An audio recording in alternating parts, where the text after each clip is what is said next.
and provincial spheres of government to the local sphere of government. It was resolved that the Provincial Week should focus on the support provided by the national and provincial spheres to the local sphere of government as required by Section 154 of the Constitution. So going forward, we will have to put some emphasis on this matter. Consistent with Section 154.1 of the Constitution, this Provincial Week will therefore focus on ensuring that the national and provincial governments support and strengthen the capacity of municipalities to manage their own affairs, exercise their powers, and perform their functions. If done successfully, this will limit the number of interventions in the local sphere of government. Interventions will therefore be resorted to only where the attempts to provide support have failed. Program Director, in line with this view, this week's program is held under the theme Ensuring Capable and Financially Sound Municipalities. The theme is carried over from the local government program which took place last month. Its continuation is intended to focus our efforts at assisting local government to ensure the provision of services to communities in a sustainable manner and within its financial and administrative capacity. The program is being implemented in all provinces through focusing on the following: key interventions to improve the financial state of the municipalities, address governance challenges in the municipalities, and the state of service delivery. We will use the last day, the program director, that is Friday, to reflect on the outcome of the Provincial Week. This will help us to process the actions we need to take in order to assist in ensuring that things change for the better. Local government forms part of our overall socio-economic transformation agenda and is the sphere of government closest to the people. Government has made key interventions in this regard. They include the district development model, which aims to improve the coherence and impact of government service delivery with focus on 44 districts and 8 metros around the country as development spaces that can be used as centers of service delivery and economic development, including job creation. In this context, Program Director, the critical work of oversight institutions is to oversee the alignment of work of the different spheres of government through the new district development model. We remain very, very optimistic that we will succeed in the work that we have set for ourselves. I thank you.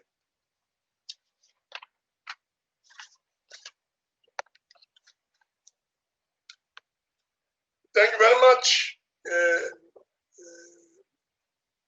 honorable members and colleagues. We will now move over to a briefing by the MEC of Human Settlement and COP, Honorable Lebukan Maile. Honorable Maile. Thank you very much, Honorable Chair. We have sent the presentation. I hope it's going to be beamed so that we take you through the presentation. Sorry. How much time do I have, Chair?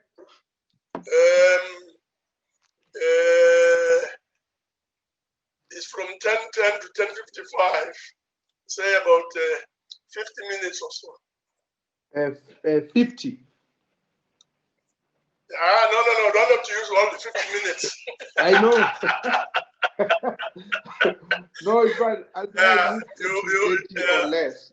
Because I'm assuming that the presentation was circulated to the members before today, and therefore I will not belabor on a number of issues, especially because the select committee has been to the province. Please beam the presentation there.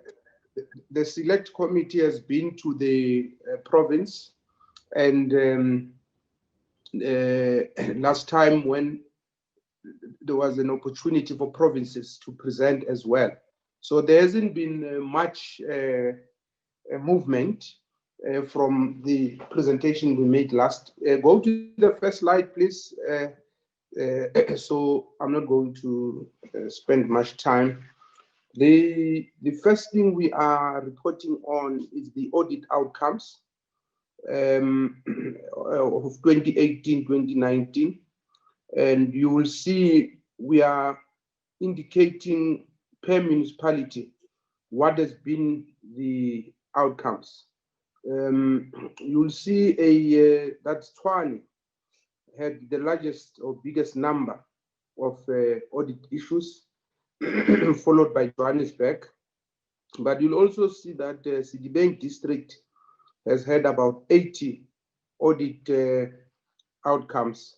I think I'll switch off the camera because I will have to look at the presentation from this side because there's the presentation. So you will see that the only municipality that received a qualified audit outcome was Mfuleni.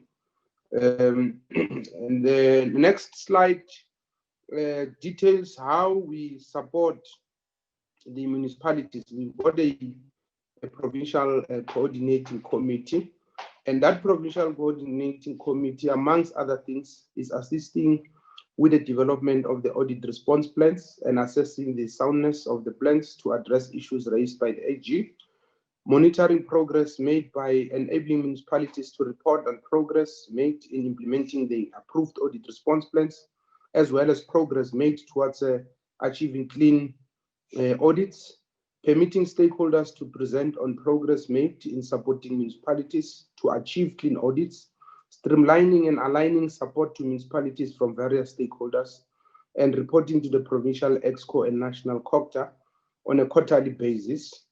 That is the committee. And there's on issues of asset management, the department has over the 5 years provided financial support to municipalities. It's the next slide, please. Municipalities through the GRAP 17 grant transferred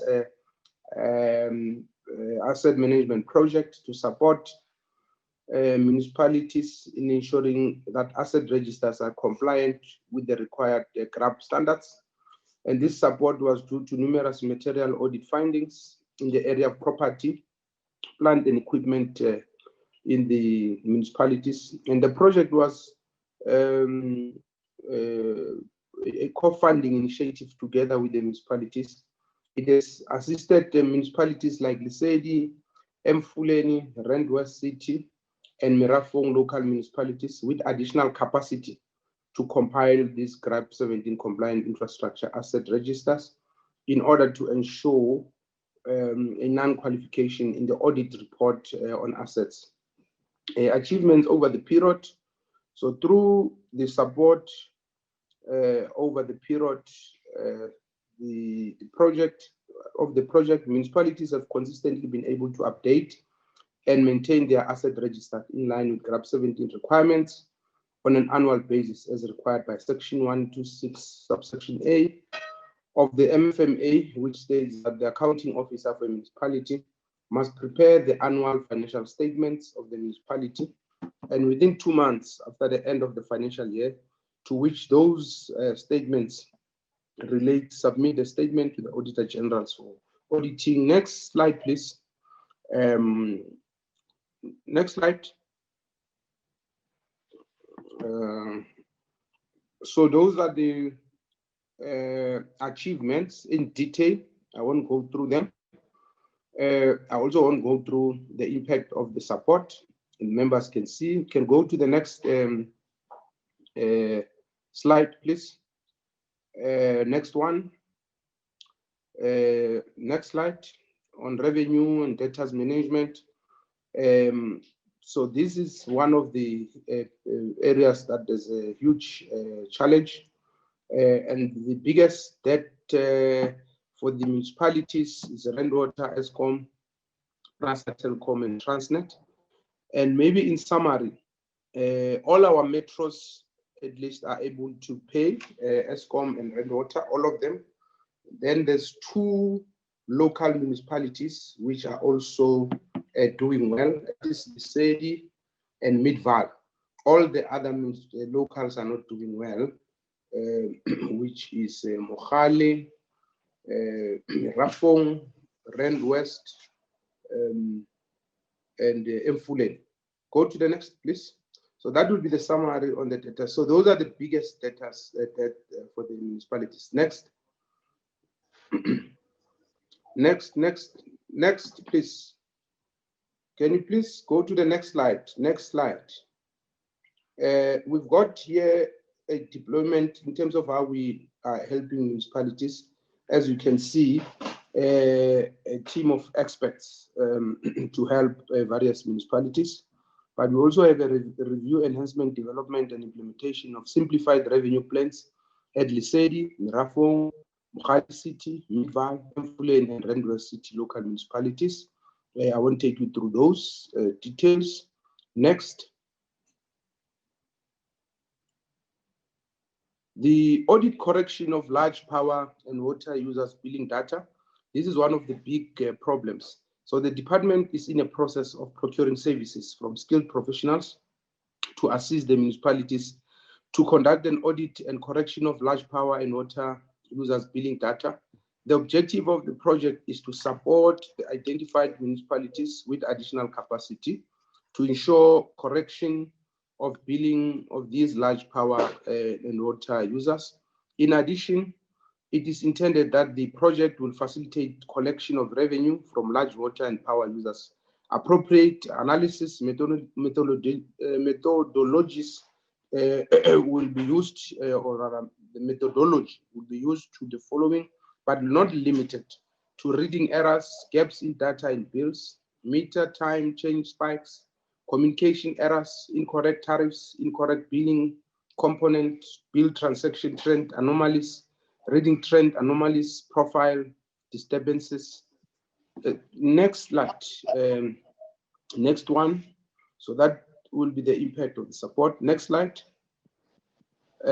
So on issues of unauthorized, irregular, fruitless, and wasteful expenditure, support, as we have seen in the previous slide, the number of audit outcomes or rather findings, each municipality, and this speaks to that. There's a lot of unauthorized, irregular, fruitless, and wasteful expenditure. We are giving support. As I've said, there's a team that we've put in place. I won't take you through this. Go to the next slide, please. Yes. On Mfuleni, this is the detail of the financial recovery plan, which I think has got about 6 areas. And we have also established work streams. There's 5, one dealing with financial management and viability, basic services delivery, urban planning and management, governance and institutional management, communication and stakeholder engagements, implementing human settlement mega projects and infrastructure projects. So the rest, it's the details of the work that has been done and that it's continuing to be done. Go to the next slide, please. So as I've said, that is just the background on the establishment of this.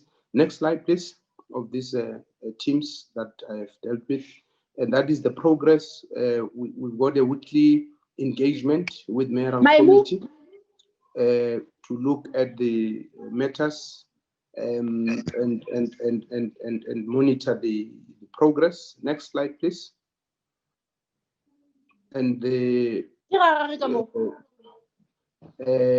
so on the issues of supply chain, financial management and viability, there is that work of making sure that there is centralization so that things are not all over the place. Next.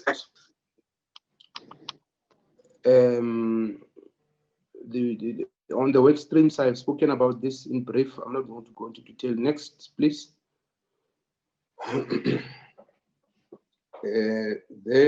Next.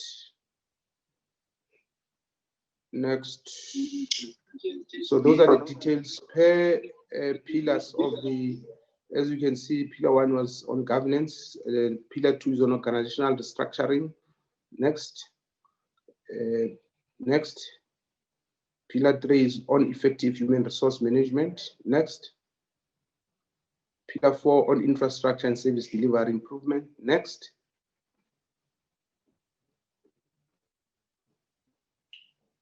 Pillar 5, improving financial stability, administration and control. Next.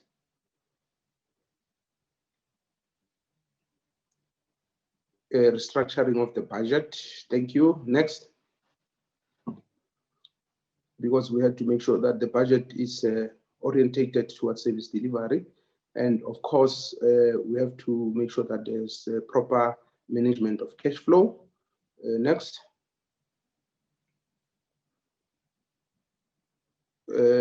So those are the matters that needs to be finalized per area of focus. Next. We are dealing with those on a weekly basis. You can pass, just pass until you are on 7, just pass. Because those are the, yes, just go back. Okay, we can pass. Or the pass. So this is the similar support to the West Rand District Municipality.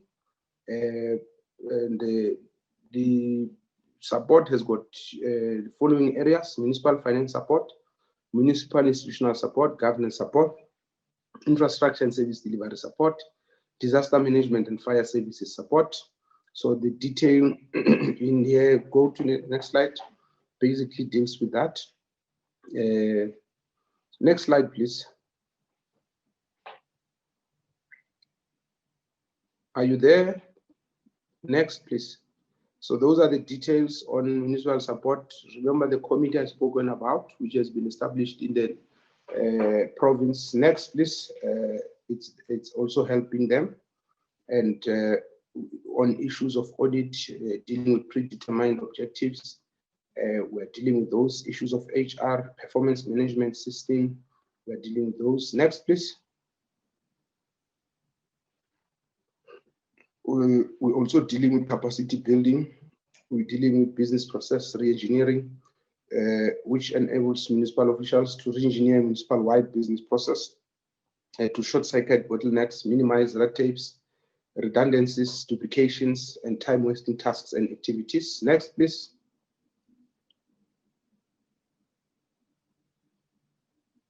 Next. Municipal institutional support. That is part of it. Next. Next. Issues of good governance. Next. We're also dealing with those. Next. There's a lot of details there in terms of what we're doing, issues of ethics and all that. Next, issues of infrastructure. So that means the district doesn't implement a lot of infrastructure, but we're helping them, including on issues of procurement. Next. Disaster management and fire services. Next. Financial support, you'll see those details there. Other support provided include community-based risk assessments, public awareness program and materials, disaster relief activities and material, monitoring functionality of the Disaster Management Center through reports and functionality assessments, monitoring of fire and rescue services activities, and compliance through status reports and assessments. Next.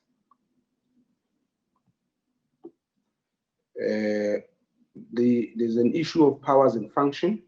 The disaster management function is a legislative assignment, and it is assigned through the Disaster Management Act of 2002, number 57. So the district is currently responsible for the coordination of the function. The MEC for COCTA has no jurisdiction on transfer or of this function as it assigned through an act of parliament. The coordination function is to remain with the district, and the slide is gone there. Can you please take it back?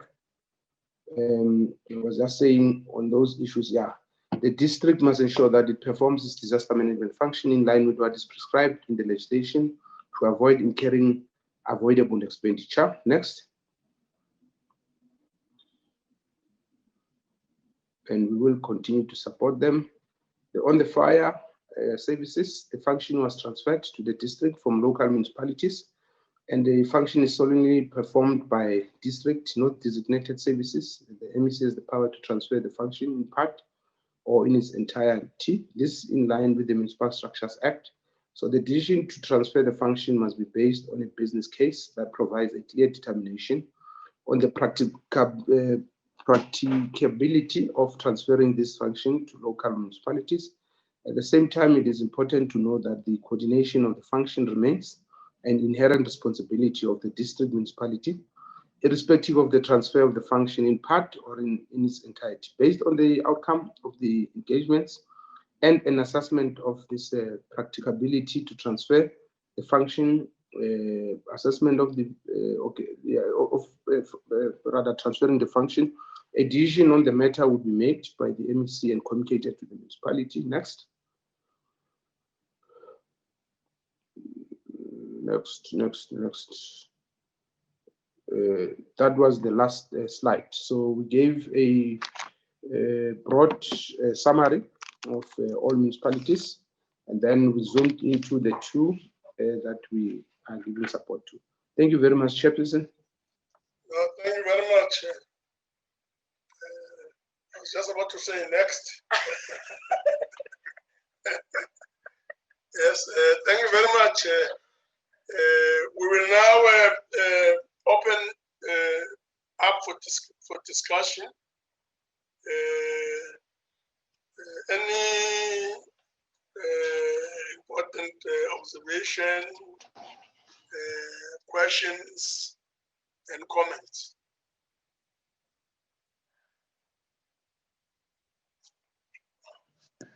Ryder?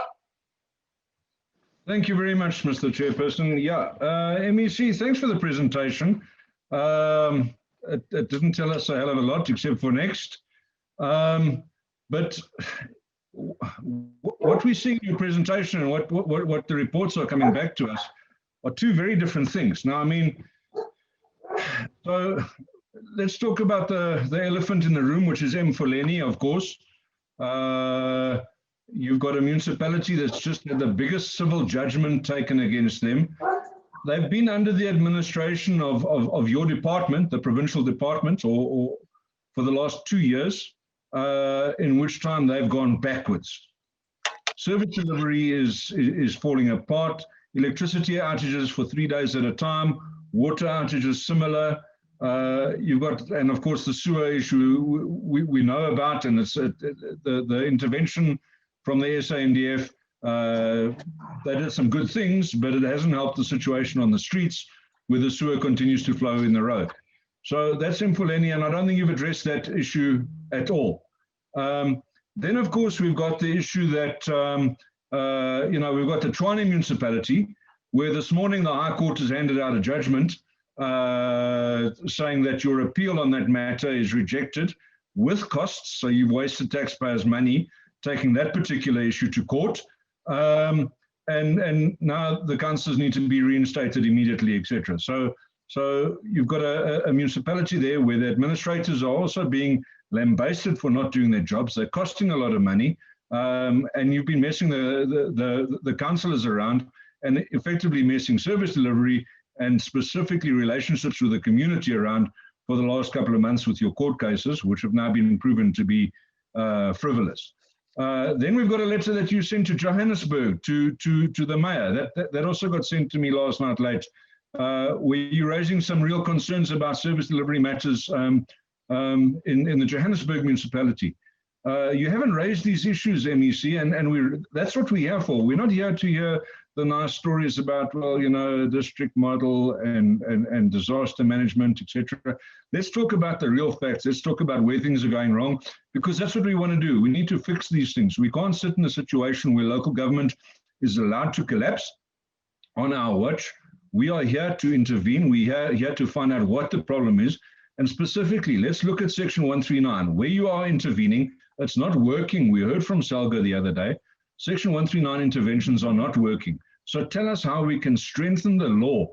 That's our job. We make laws. Tell us how to improve this law so that we can make these interventions work, make them successful, and just help people to get service delivery on the ground. You know, effectively, that's what we want to hear from you. But really, you know, looking at Mfuleni, 2 years under administration and gone backwards. I think that's a shocking reflection on your department, and I'd love to hear your answer on that. Thank you, Chairperson. Yes, thank you very much. I guess Honorable Maile would have gone on and on and on and taken more time. We have to strike a balance. Balance between next and forever. But we'll come back to the issues, I'm sure, later on, and MEC will have enough time to respond. Can we move on to Honorable Dango? Chairperson, thank you very much. Chairperson, the last time we were in Mfuleni, Mayor Morani raised an issue.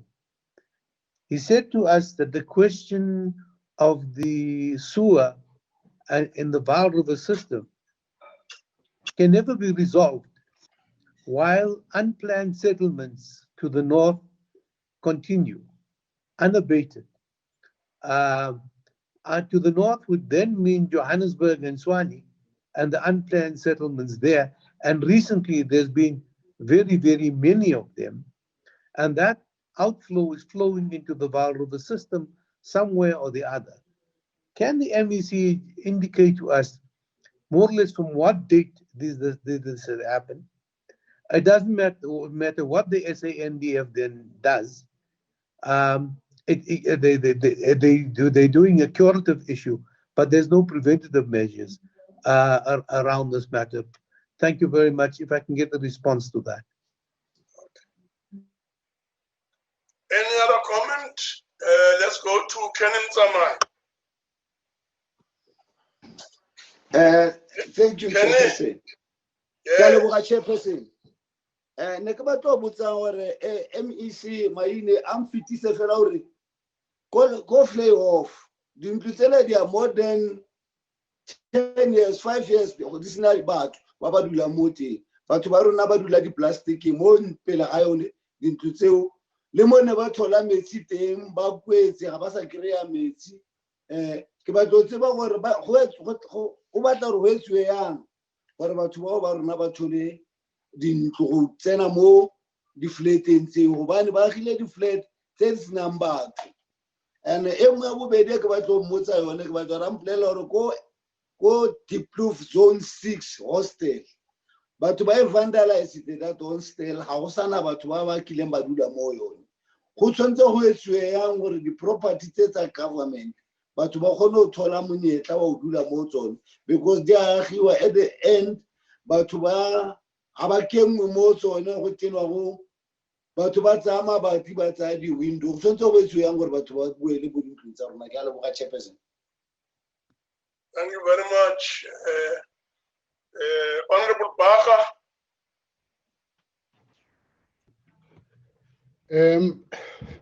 Thank you, Chairperson. I think that mine, I'm kind of covered by what Honorable Ryder has raised, because I think that there are key issues, Chairperson, that we have an interest on. And for me, it would have been great even for the MEC to move away from the presentation and kind of present the current issues that we are interested in. Chuwani being case in point, what is going to happen now, moving on, but also if we look at all the things that have happened in the various municipalities, because for me, I think that is key, and that's what we are here for, to get a sense of what intervention is required from us as members of the NCOP, and how do we take that forward in assisting the province in taking that up.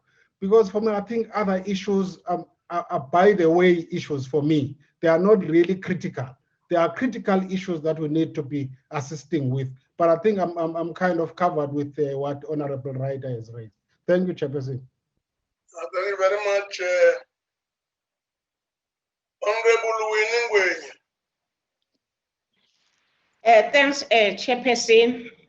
Sibonge Chairperson nange presentation ga MEC. But Chair, I wanted to talk about the issue of houses, although other members have touched it. I'm doing this, Chair, because we are preparing ourselves to go to the election of local government, 2021 election. Now, Chair, there's a challenge of houses in terms of the people that have registered for the houses. Those people, even now, they're still complaining in our offices that their houses, that they're not yet get houses, Chair. Two, Chair, my constituency is at Diepkloof. I wanted to check on the issue, yes, Diepkloof hostel, in terms of flat lawa akona, we could have been vandalized. What is the plan for the province to correct that? Also, Dube hostel, also nayo inamafleti ate akiwa. Okuyikuthi lawo mafleti layo nawo ate avandalizwa wawona. Chairperson, there is a imikhukhu othi mawuhamba uyibuke ubone ukuthi la lemikhukhu ifakwe nje le ndawo ayisaveywanga. Ngifuna ukuchecka no MEC ukuthi iyiphi imizamo or iplan abanayo yokuthi kulama bathini iland abantu abavele bazixhomele nje imikhukhu, yiphi plan abanayo ukuthi labantu basuke, ngoba some of them they are going to be in trouble ngoba indawo abahleli kuyo ayisaveywanga, babeke nje imikhukhu. Ubona nangama toilet abekiwe ukuthi laba akusabantu ababekwe yi-province, but kunemikhukhu othi na uyibuka ubone ukuthi la i-province ukhona ekwenzayo ekuthenini labantu laba bakwazi ukuthi bahlale okwesikhashana. So indaba yami la kule land ekuvele nje kuxhonywe nje abantu banganikezanga indawo, iliphi iplan i-province enayo to correct that, ngoba impela akukho right. Ngiyabonga. Thank you very much, Honorable Ngwenye. Are there any other comments? Any other observations? Or even questions?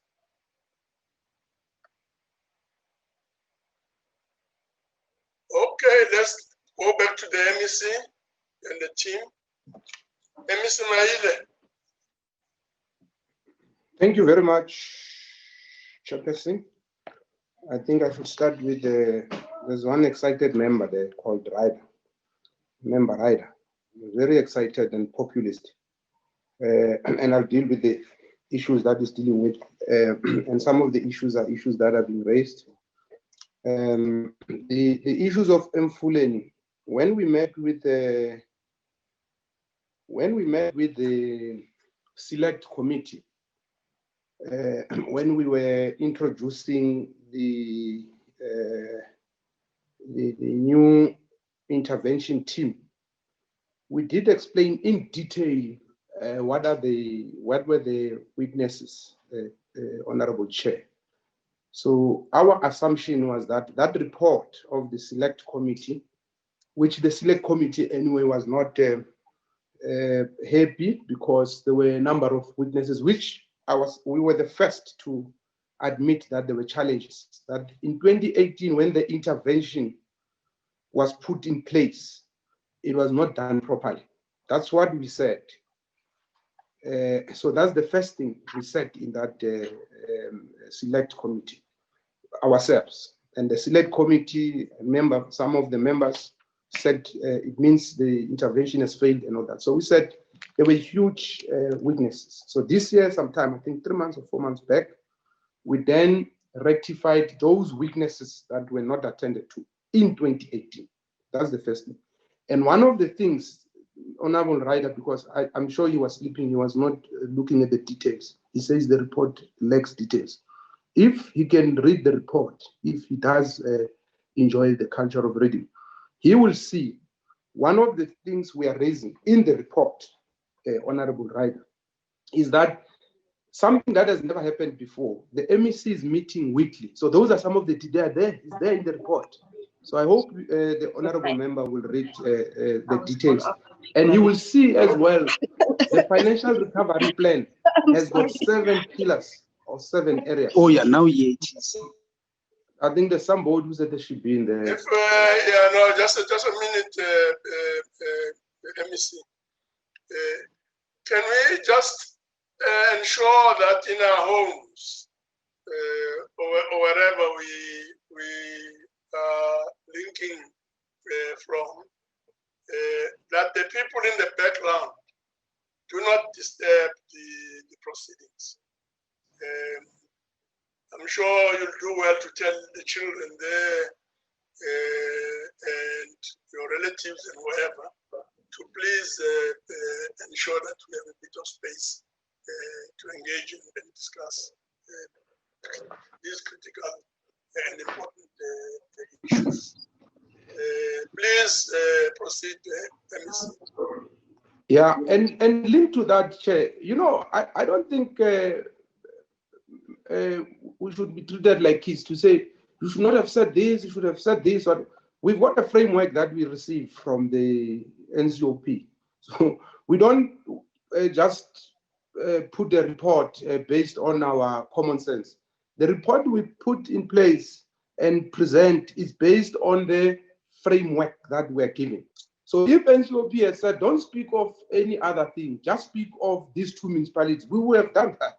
But if they say speak on issues of irregular expenditure, of fruitless, wasteful, and then member says that's not critical, I don't know. I mean, and I don't know if these frameworks, Chair, are discussed and agreed to by, or how are they agreed to and all that. So it is that issue around Mfuleni. On the issues of sewer in Mfuleni, the member will know that this is actually under national intervention because this is a national problem. This does not only affect Gauteng. There are streams from other provinces, I think 3 or 4, including Northern Cape, Free State, which are contributing negatively towards the Vaal River. So this is not just an Mfuleni issue. So the member must not play to the gallery. If you want a presentation on what is happening on this, ask for that presentation. Don't just be all over and shoot from the hip. There's no context and you mix things that don't mix. So then the Minister of Water and Sanitation is seized with this matter. There was an intervention by SANDAF. There is money allocated by the national minister. There is a political task team. So if the member wants information on this issue, we will come at any given time with the officials from Water and Sanitation and provide the details of this. So for the member to just assume without having details that nothing is being done, I think it's very disingenuous. On the issue of electricity outages, this is not an Mfuleni problem only. We've got a big problem in the province. I don't know where the member resides. Whoever that gives him the information should be telling him that we have had several meetings with the CEO of ESCOM to deal with this specific issue, because there are issues that municipalities can't do anything about. They need ESCOM. There's issues of illegal connections and all that. And the question would be, what is the turnaround time of dealing with these issues, at least where the municipality is responsible? There is 1 or 2 areas that have not been having electricity there for a year or 2. It has nothing to do with the municipality. It's an ESCOM serviced municipality. We have had a meeting with the minister and all mayors and the premier on this issue of electricity outages, because it's a big problem. So it shouldn't be politicized and create an impression that this is the only municipality. The municipality has got problems. We agree, it has problems. The municipality has got big problems. That's why in 2018, there was an intervention. In 2018, even before we came here, there was an intervention. And that's why the municipality is still owing ESCOM about 2 billion. It's still owing Rendot about 600. And those details are there. The member says, no, there was no details except next. You are sleeping. Don't sleep in meetings, please, member. Those details are there. If you look at, there's a slide called debtors and I think litigations, whatever. It is there. We are giving those details. We are not hiding anything. We will never hide anything because it is not to our benefit. Appearing before the NCOP, we believe there's a lot of value because members will be able to also give us ideas on how best can we sort out these issues, because we are not perfect ourselves. So the fact that there was an intervention, it doesn't mean that the problem will automatically be solved, because the issue is systematic, and that's what we are dealing with. And there are a lot of problems in that municipality, even in terms of how people relate to each other. I'm dealing with a lot of issues here before us on those issues, and we are trying our level best. We have sent a team of about 4 people. We intend beefing it up. We've got MISA, which is an infrastructure agency of COCTA at national. We're bringing them in. We're bringing other players in as well to help us to deal with that situation in the municipality. The Chuwani appeal. So the member, I'm not sure if you've even read that appeal. I've just received it now. Even the judgment out of the 5 judges is 3 against 2. It was not even a unanimous judgment, to show that it was a difficult issue. So don't be too excited. And when we intervened, because of the useless DA administration there, that has caused a lot of problems. Some of them, I'm going to deal with them here now.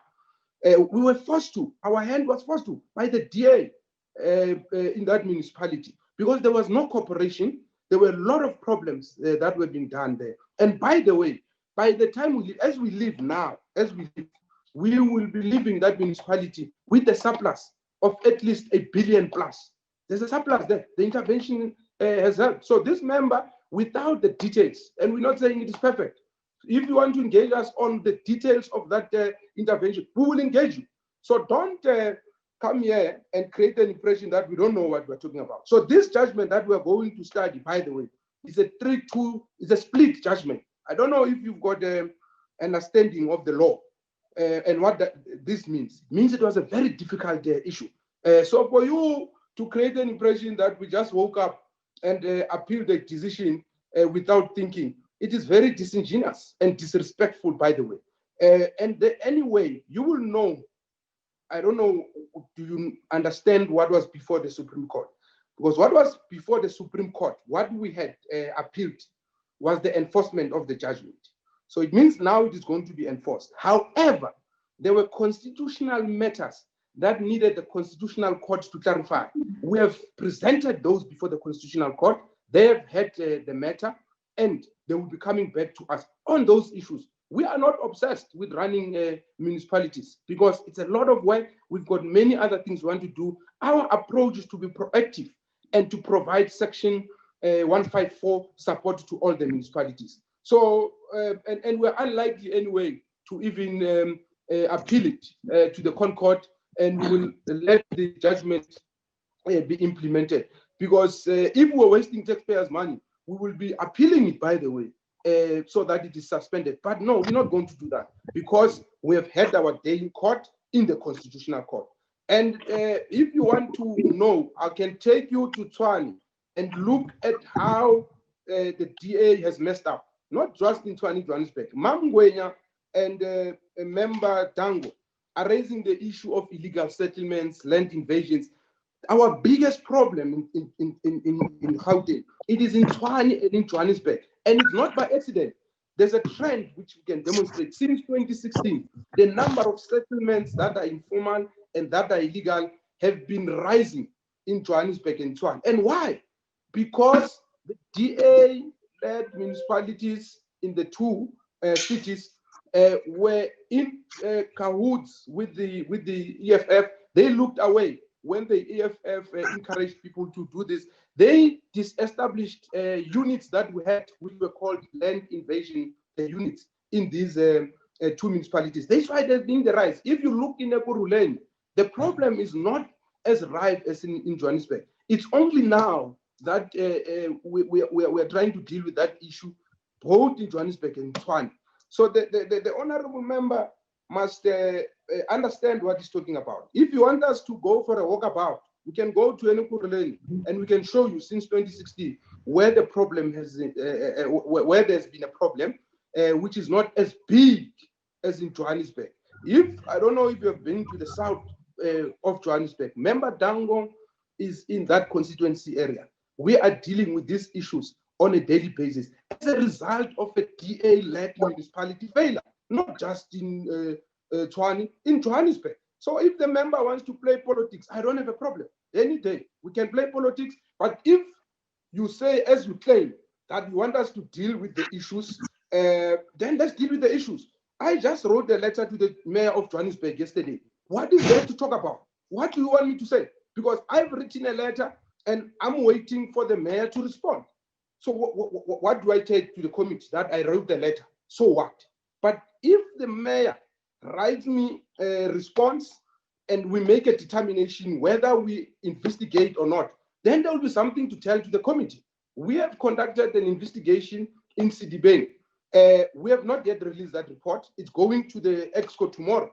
If NCOP says to us, what is in the content of that report, with pleasure, we'll give it to you. So we will not hide anything here. So the member was just speaking for the sake of saying something, or just because we're in the opposition, you must just be seen to be contradicting an ANC MEC. So don't do that. You must not just make noise. You must present a solid argument on any issue, because we are not allergic to engagements. We will engage with the sole intention of Chair, on a point of order, Chair. From the members of the NCOP. We didn't call you to order, Chair, member, when you spoke and attacked us. So you must take the MEC, just a allow the MEC to continue. Allow the MEC to continue. No. Who's that? Who's speaking there? Chair, it's Dennis Ryder. Please be in order. Yes, order. I'm asking to raise a point of order. I'm not talking to you, right? I'm just saying that the person who was trying to run the meeting is really out of order. Please, let us not do that. What's your point of order, Ryder? Mr. Chair, thank you. I don't believe it's right. You know, I'm quite happy for the MEC to call me out on playing politics. I'm quite happy for him to take personal shots at me, because I know that normally happens when people don't have an argument. But really, the MEC cannot tell us how we're going to run our oversight. No, but what's the point of order? And what I can't speak on. What's the point? That's not the point of order. You mustn't tell us how to run our oversight. No, that's not the point of order. Let him be orderly. There's no point of order here. Let's move on to Crybaby. Responses by the MEC still on the floor. MEC? Yabulela star. Uyamsukela lo mfo xa ndimbethe uyalila. Ngizambetha kakhulu. You just lack ideas, but we will engage you and help you. On the issues of 139, we don't have a problem, Honorable Chair. If, and I know there's various studies that have been done. even by individual, independent institutions on 139 in different municipalities. And as you know, there's different forms of 139. There's three, basically. There's A, there's B, there's C, where there's directives, one, and that's where Chuwani was, by the way, directives, and they could not even respond to the directives, the DA, because they're very arrogant and disrespectful. So that's where they were. And then there is 2, which is assumption of responsibility. Then there is C, which is dissolution. So if he says they have not worked, which one? Because you can't just say 139, because 139 has got different levels. And we're not saying it has worked. If we must have a discussion, let's have a discussion about the 139, because that is one, by the way. 139 has got one, so this is one, subsection A, B, and C, and then there is 2, 3, 4, 5, 6, 7. So 139 is broad. I hope the honorable member is not speaking something that he has not seen. He has read it so that he can have a useful discussion. So if you say we don't have an argument, you are taking chances, because we know what we're talking about. So if you want to engage with us on 139, whether it was failed or not, let's have a discussion. And let's look at all the municipalities where there has been an intervention, including here in Gauteng. And the intention of that discussion should be to help us improve the law, tighten up, and make sure that there is greater responsibility that is given to the oversight institutions, including the different spheres of government. And by the way, the issue before the Constitutional Court, it's dealing with this issue, by the way. So we are not having a problem with that. I see the member can take the hit. So, Honorable Tango, the issue of the sewer, you are correct. It's a big problem. And the mayor is correct as well, that the more we've got informal settlements which are not planned growing towards the south, it complicates the problem. So that's the first issue. The second issue is that, as you know, we would have had a discussion with yourself and the Ahmed Kadrada Foundation on what best can we do there in the south to prevent this issue. And I think we're making steady progress. It's no longer as big now, but it is happening on a daily basis. Just yesterday, we had to send the police to Lufering to prevent this from happening. So we will then, and you are correct, Honorable Tang, that we must be preventative and not wait for the problem to get out of hand and then we go to court and all that. And that's what we are doing. But you will also know, Honorable Tango, as I've said earlier on, that the Minister of Water and Sanitation is attending to the issue. There's been preliminary projections, and this will cost something like 6 billion or so.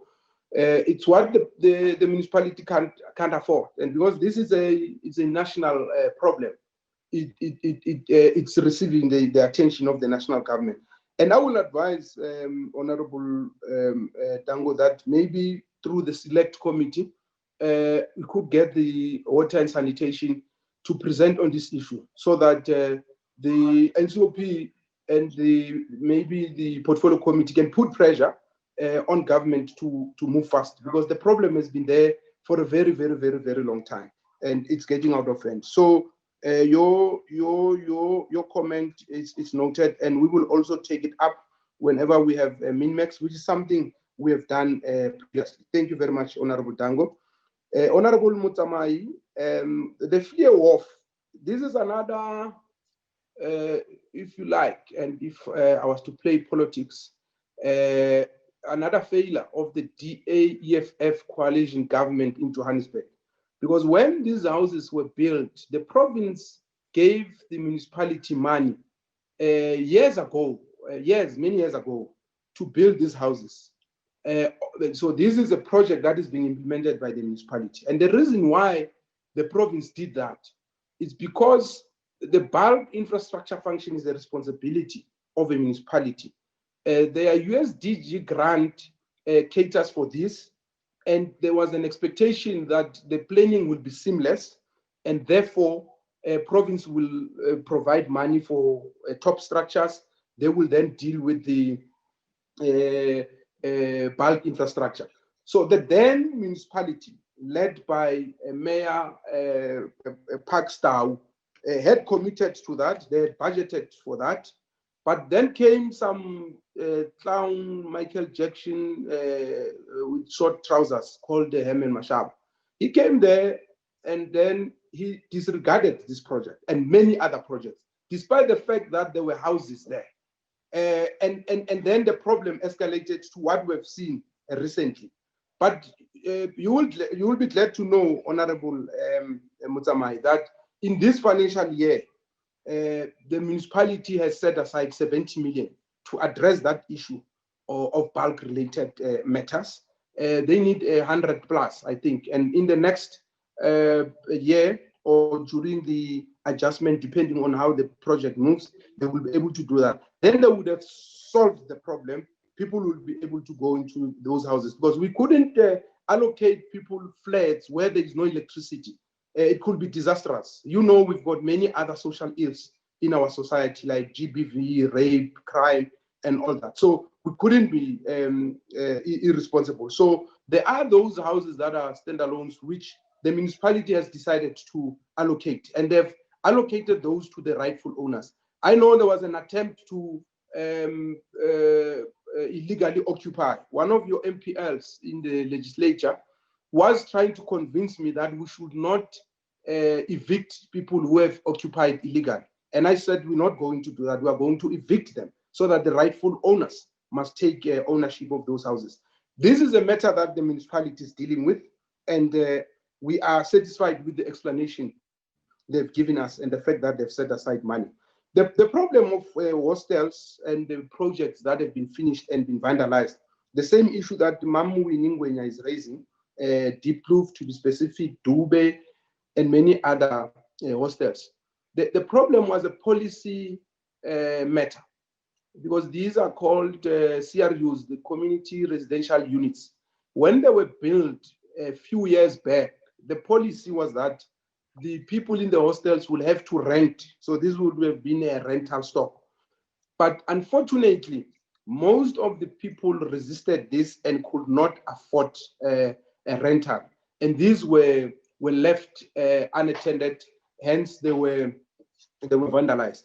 So one of the things we are proposing, which we will be taking to our executive council, is that we convert these into RDP houses, and they become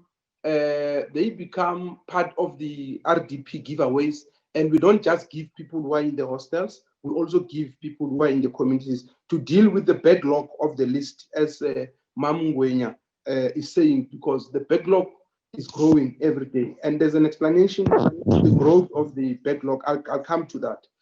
So there is that first issue. The second policy option is to take some of these unfinished houses and put them as part of our rapid land release program, meaning that if there are people who could afford to finish these houses and occupy them, we can give them these houses. So as part of that rapid land release program. So those are policy options we are looking at, and once finalized, we'll be able to do with that. So that will be the response to the issue that we are raising. And then the Honorable Bacha was saying I should have moved from the presentation. I don't have a problem, and that's why I'm taking long now to take members through these issues. I'm glad to discuss Chuwani with the committee and what have we done since we got in there. In Chuwani, it's Honorable Member Ryder, you know, we are sitting at the litigations in that municipality, sitting at 6 billion. DA has caused an unexplainable pain in Chuwani. 6 billion in litigations, and you know why it has spiked like that? It's because every contract that was awarded previously during the NC time was cancelled without any process, because DA thought it's getting back at the ANC at the expense of service delivery. And this includes the project to provide free Wi-Fi. By the way, for your information, because we are busy talking about courts here selectively, and you don't talk about the cases that you lose because you are reckless and ungovernable. You lost the case last week in the Supreme Court of Appeal on this free Wi-Fi matter as the DA municipality, because the court said, and by the way, that was a unanimous judgment. All the 5 judges, there was no confusion. They said you were wrong to cancel that contract. So you can't come here and create an impression that we are misgoverning there. No, we are dealing with all those issues. As a result, the court said we must pay 1.2 billion to this company within 2 years. Where will the municipality get that money? And we then decided that, no, let's engage. So I can go on and on about several cases that have been messed up. So that is the big issue we're dealing with. And despite all that, and then you went to agree on wage increases that were unaffordable for the municipality, which would have cost the municipality an arm and a leg. And there's quite a lot. In fact, I'll be glad, Honorable Chair, to come here and present the mess that we're dealing with. And I think Chuwani is one case in point where 139 has not failed, though it's not perfect, but we have made huge strides. And that's why now we can say there's 1 billion plus surplus that will be living there. Of course, there's many other issues of service delivery, and one of them is a fleet tender that was messed up, because for you to get trucks that must provide waste and all that, they were doing it through that thing. They have not dealt with that issue for the longest of time. It has been month to month. It has been one of the issues, recurring irregular expenditure. If you look at the audit outcomes, 177 and all that, it was a mess. And we're dealing with all those issues. So, Honorable Baka, I don't have a problem to deal with that issue of Chuwani if we were asked to in dealing with that, including the issue of Mfuleni, because these are hotspots, if you like, if I can use that word. And we will definitely like it, because some of the members have been mayors, have been councillors, are professionals, they are skilled, they've got the knowledge, and you could give us advice. So we're not seeing ourselves as coming here to be attacked. When members criticize us constructively, not like what Member Ryder is doing, when you criticize us constructively, we don't have a problem because we are here to seek counsel from you and guidance. And where we're not doing things right, you must deal with us decisively, because we must be able to deal with the issues. So thank you, Honorable Baka, and we can have a follow-up to discuss those issues. Thank you.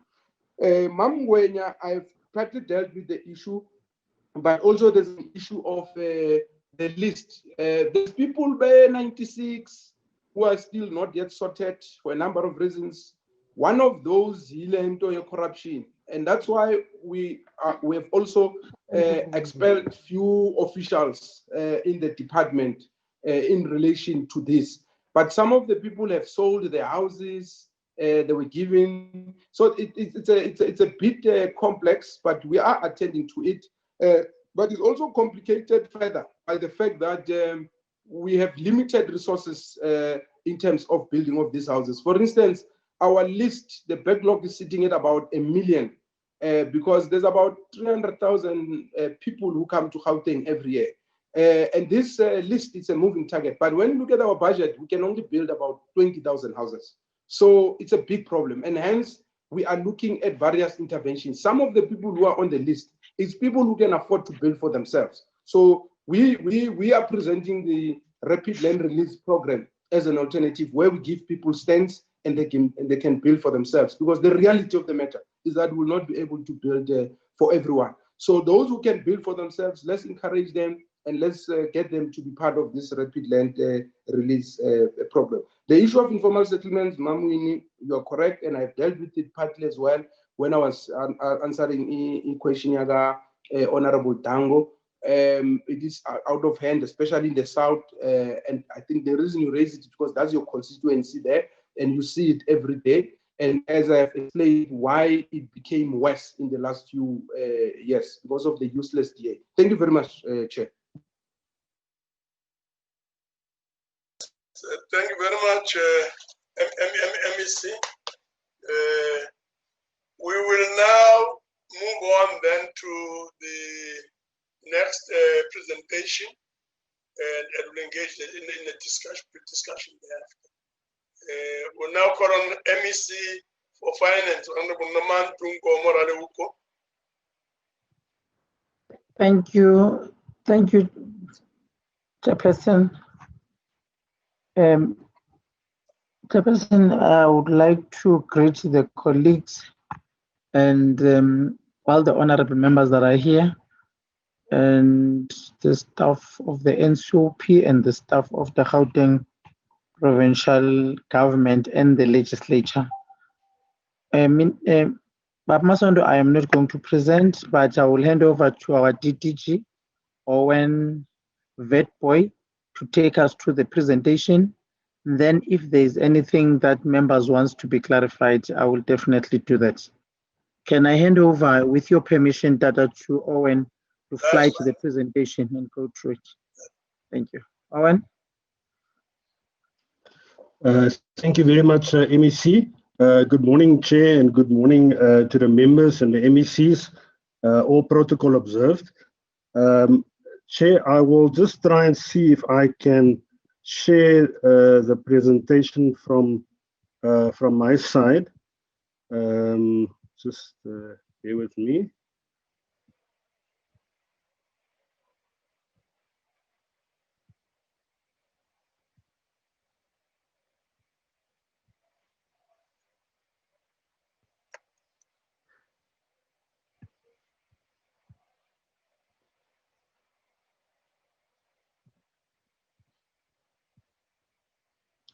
Chair, I hope that the slides is visible. Yes. Yes. Thank you, Chair. Chair, I will present on the 3 municipalities in question. I think what is important to note, Chair, just from the onset is obviously you've given us a scope to focus on, and I'm also mindful that MEC Mahile obviously covered quite an extensive ground in terms of even some of the information that we would have in our presentation. So I will certainly not duplicate the detail that has been presented, but just to lift off some of the important detail that are sitting in the presentation. Chair, I think what is also important to note is the financial performance being presented here is for the first quarter of the financial year, and obviously mindful that it is normally a slow period in terms of the municipality's finances, and obviously we do see an uptick later in the financial year.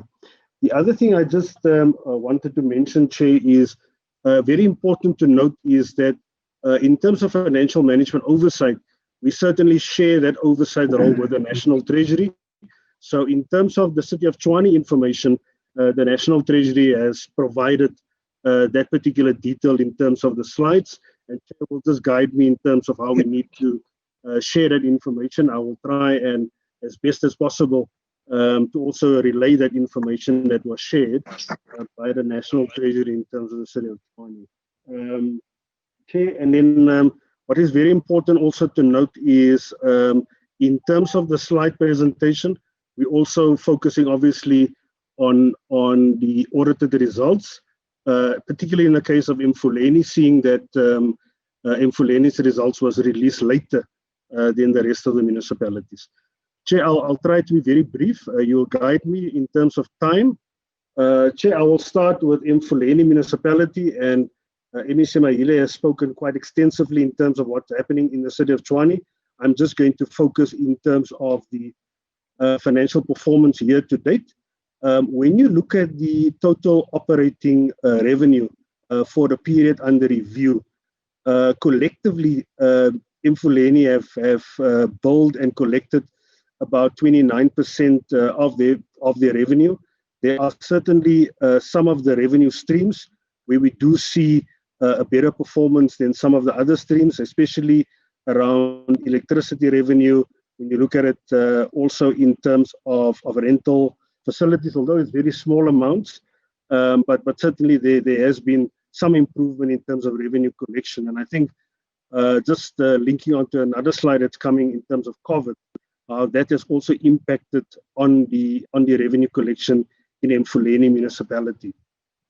Chair, again now coming to COVID, although we've noted that in the last quarter of the 1920 municipal financial year, our municipalities have struggled or have lost quite significant revenue inflows, and you'll certainly see that Emfuleni is no different, Chair, to some of the other municipalities, although we note that in April, Chair, very interestingly, Emfuleni actually slightly over-collected during the COVID period, but then when you look at May and June, you would see that under recovery in terms of revenue collection, which was really a phenomenal experience in practically many of the municipalities across the country. But we certainly see, Chair, in the new financial year and in the first quarter of the 2020-21 financial year, there has been an improvement, and we do see a standout improvement in terms of August, where they've over-recovered by about 38 million in terms of revenue collection.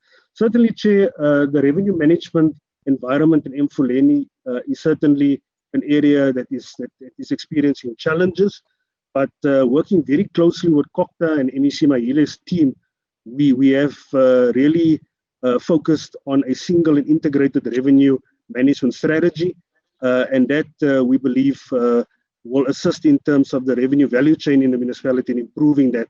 And there you can certainly see, Chair, with Emfuleni, Kokta, GPT, and Salga, we're working very closely with the municipality in terms of its revenue collection.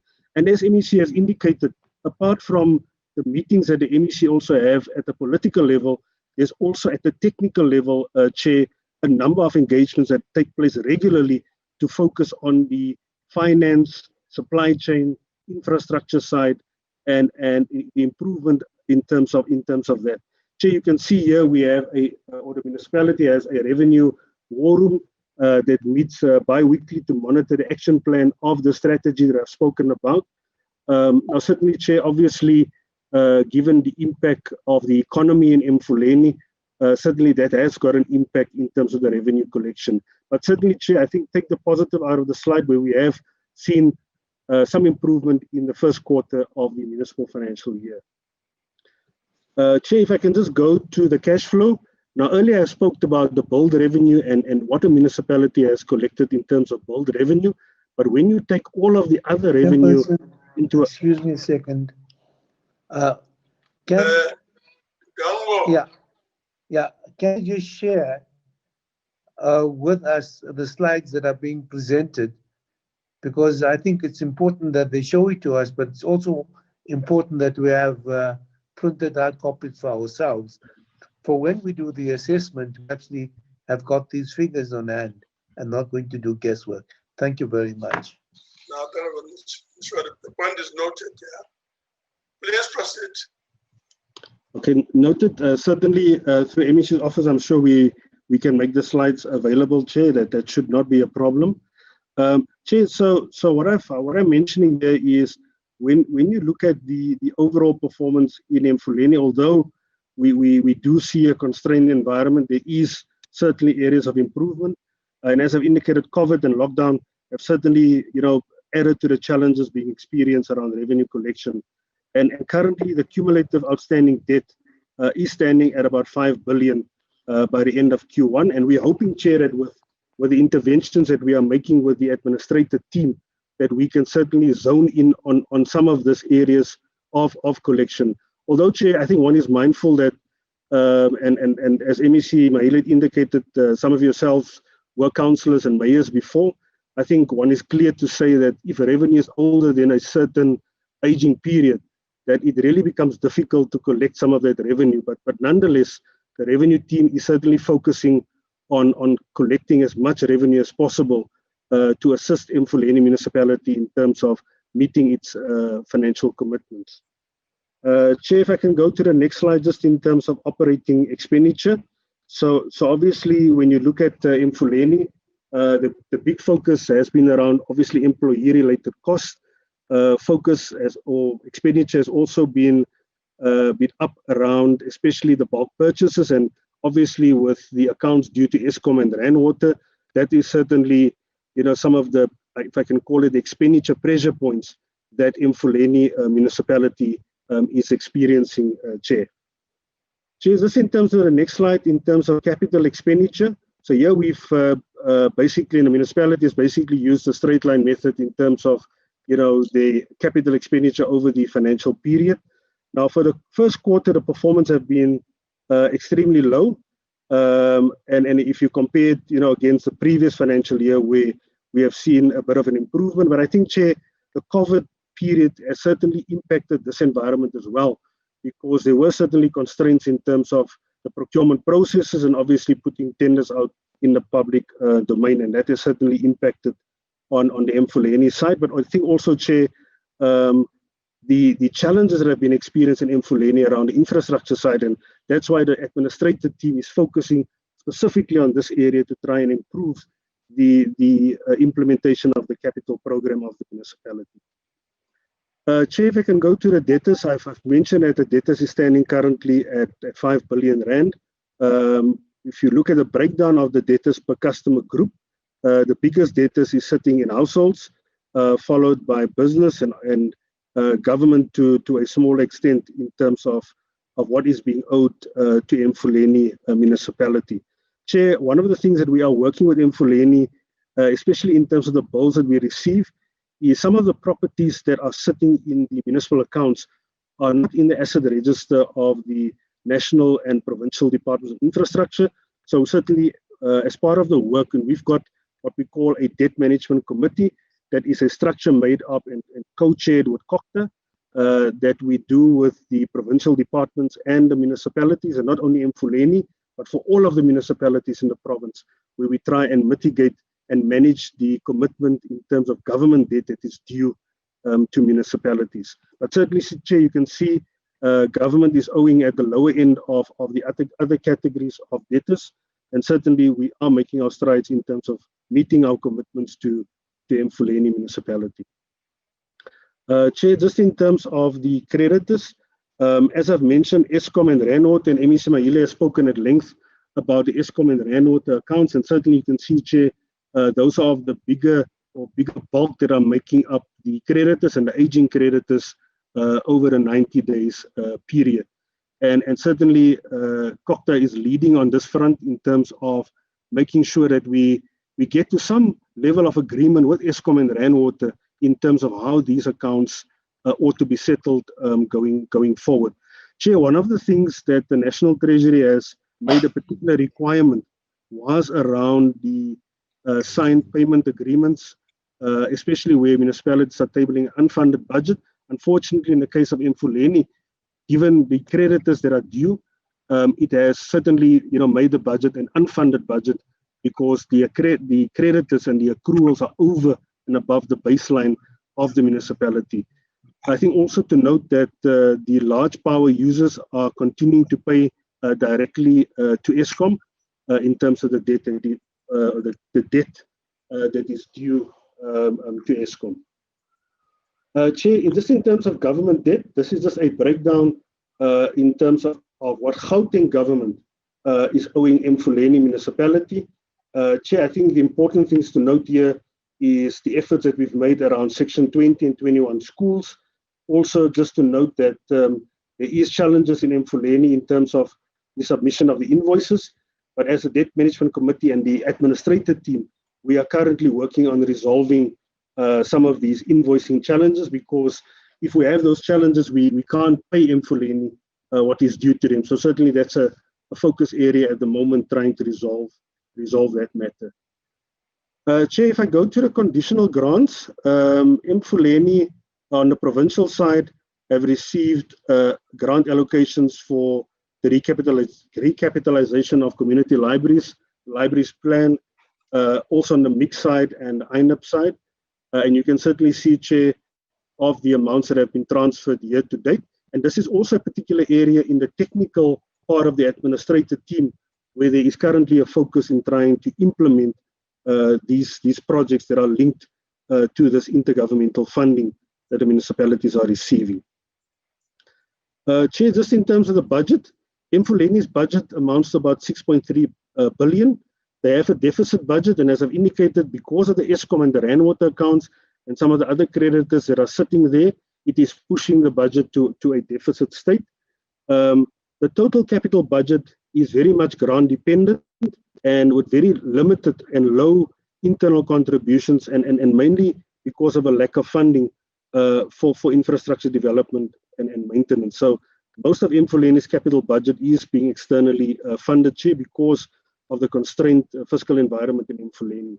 Chair, one of the things that I must mention, as I've mentioned earlier also to another parliamentary committee, currently we have advisors placed with the municipalities through the Municipal Finance Improvement Program that we have partnered with the National Treasury. And Chair, our focus as a provincial treasury in supporting Mfuleni, other than our participation in the technical teams with the administrative team, is currently at the moment focusing on the development, obviously, of a funded budget plan. The National Treasury has allowed municipalities where they have a deficit budget to develop a funded budget plan, and that plan has been tabled, has been concluded and tabled with the budget. So that's an area.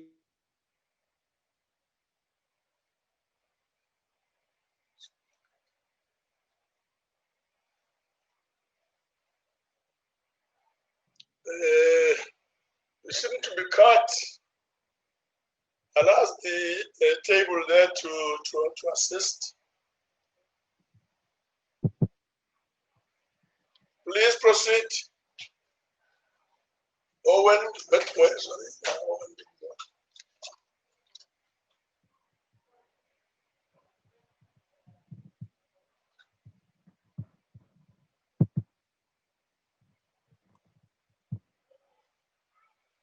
Red boy, unmute.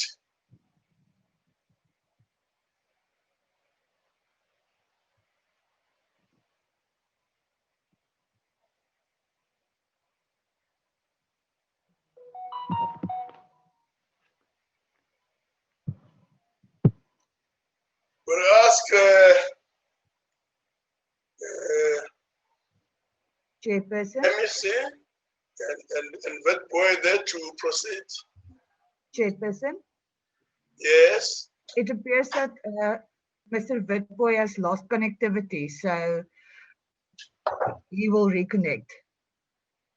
Yeah, please.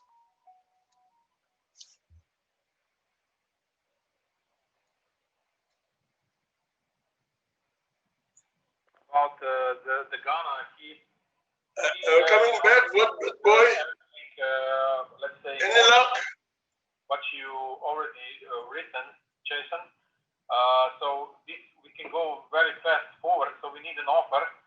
The only thing he.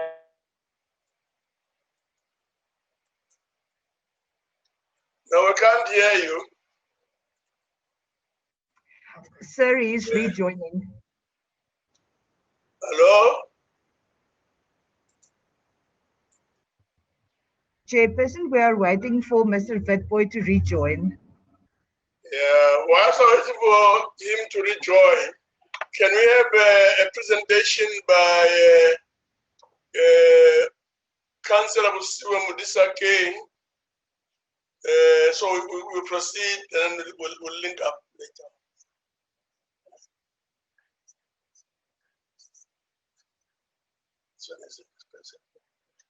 Can we, no, just a minute. I'm told we should try Petra's Toteti.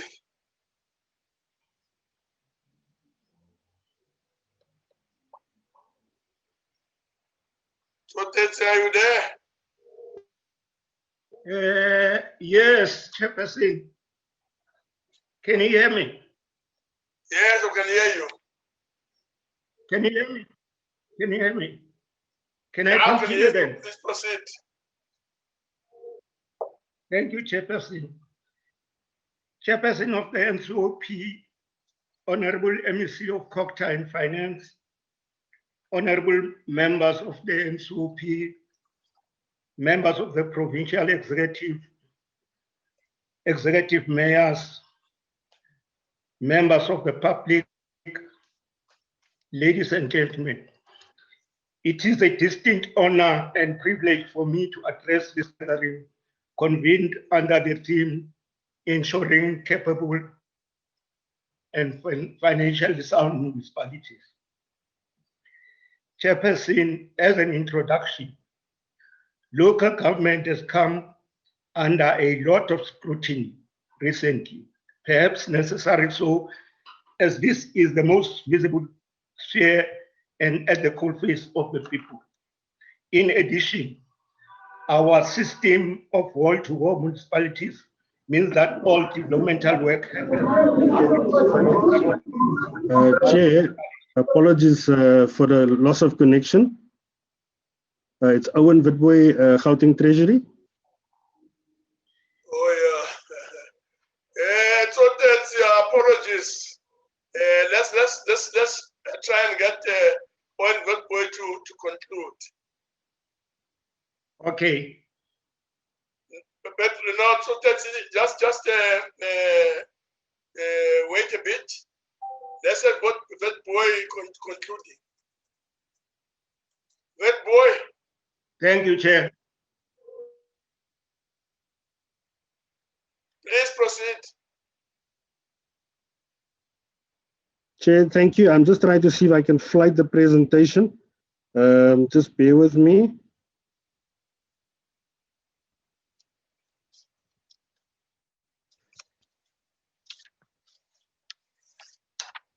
Chair, I'm it's like my presentation. Go through it.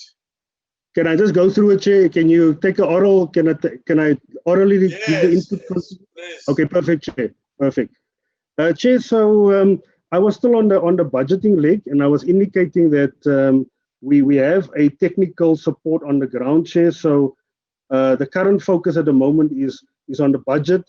It's on the cash flow model of the municipality to make sure that the revenue that comes through the bank account of the municipality is closely linked in terms of how the municipality is managing and paying for its commitments going forward, Chair. And then also as part of the technical work that we're doing on the ground is and given that Mfuleni's audit result has been released not so long ago, is around the audit action plan. And our technical support has been involved in the development of the audit action plan template. We're also focusing, Chair, very much on our support on the revenue side, especially around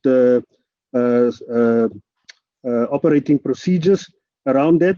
Also, Chair, our technical support on the ground is assisting the municipality in terms of project managing on the supply chain side, the bid committee sittings for the outstanding bids of the municipality. And going forward, obviously there will be a key focus around the annual financial statements that will be submitted, and obviously the audit process that will be going with that. Chair, and then also on the budgeting side, we have provided support to the municipality in terms of NCOP and making sure that the municipality is able to meet the NCOP requirements, Chair. Chair, of the slide is visible? Yeah, please proceed. Yeah. Okay, Chair. So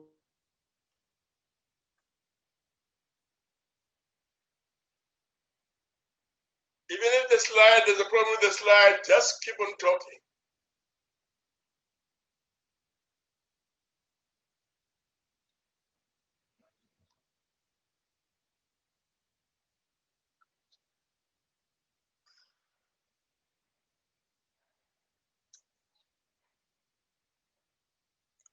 Red boy. Yeah. And your team there, you seem to be failing us for whatever reason. Owen, please don't embarrass us. We have been doing this thing. Now it's like we don't know how to connect. Try and be in a proper place. So a big portion of that, Chair, has been for obviously on the infrastructure side. Chair, if I can move on to just quickly brief talk to the audit result of Mfuleni municipality. Mfuleni has received a unqualified audit opinion for 16-17 and 17-18. Unfortunately, the audit opinion regressed in the 2018-2019 financial year.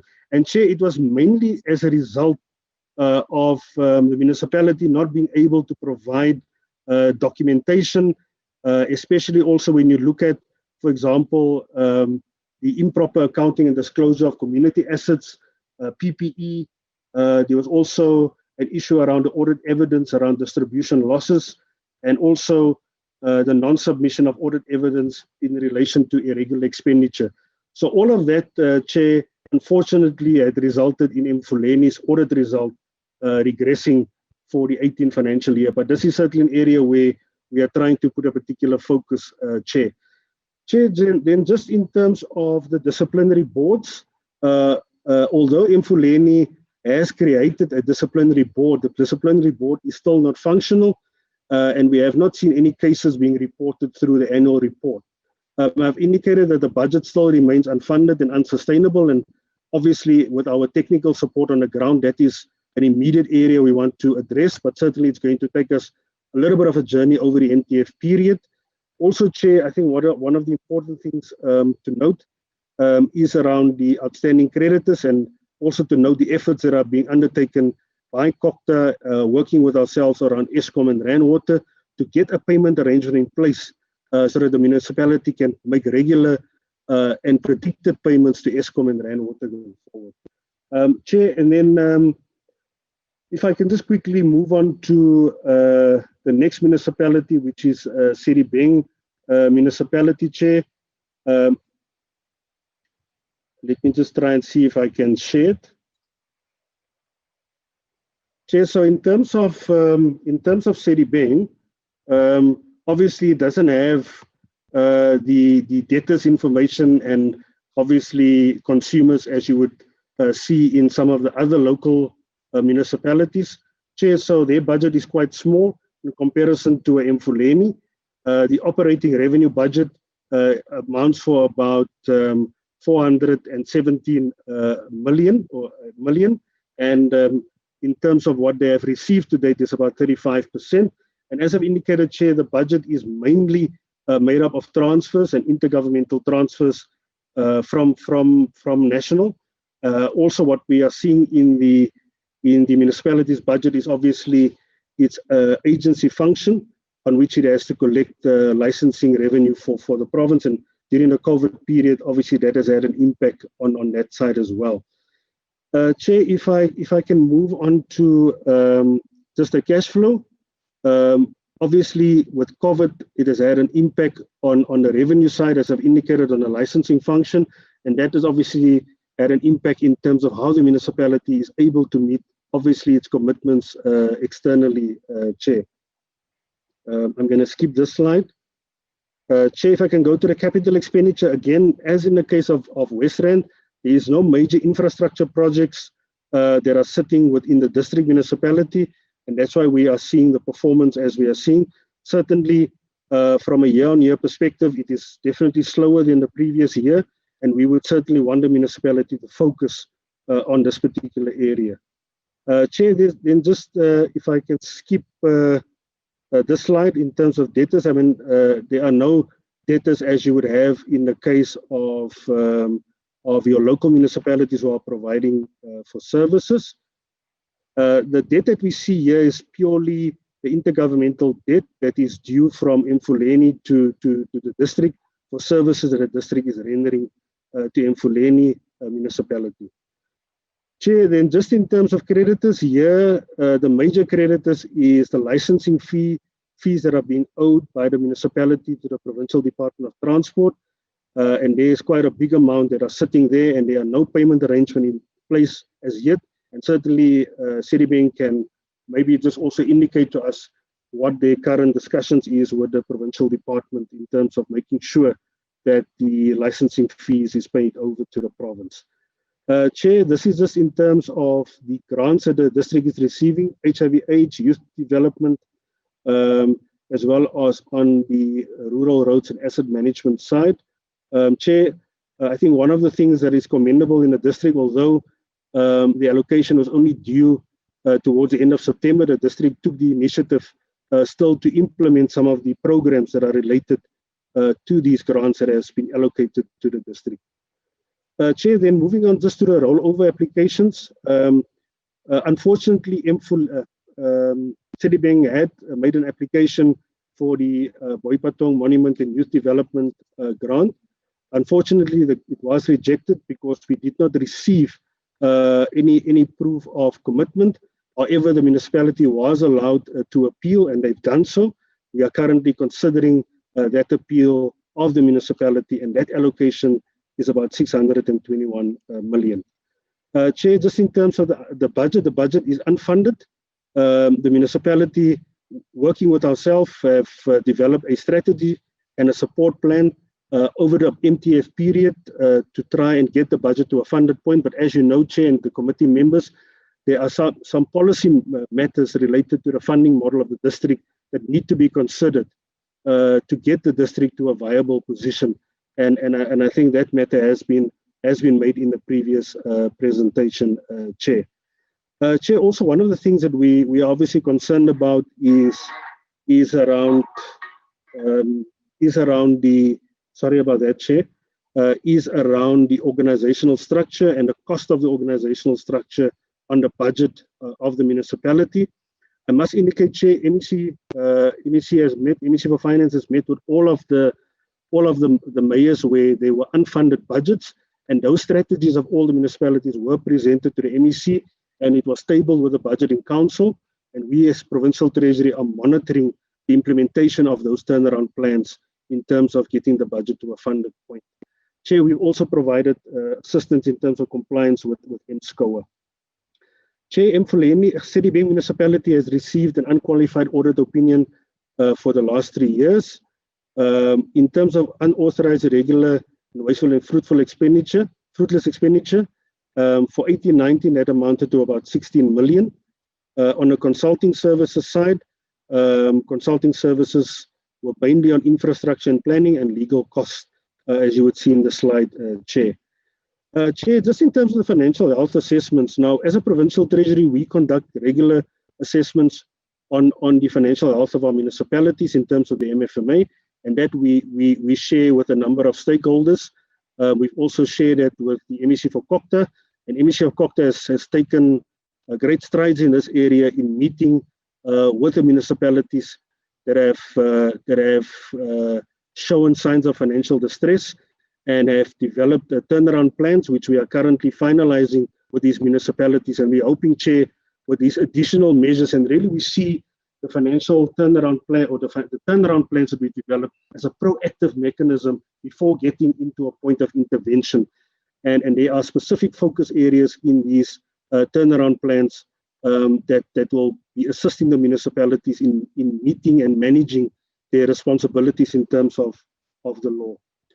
Chair, as I've indicated, moving on to the city of Chuwani, this is really a municipality that is overseen by the National Treasury, and they have provided the detail that I'm about to talk to. So just bear with me, Chair, in terms of the detail that you will see. Chair, just in terms of governance, and here we're talking about irregular, unauthorized, irregular expenditure, unauthorized expenditure, fruitless and wasteful expenditure. There you can see, Chair, for irregular expenditure for 18-19 was about 3 billion. For unauthorized expenditure, it amounted to about 3.5 billion, and the fruitless and wasteful expenditure amounted to about 165 million.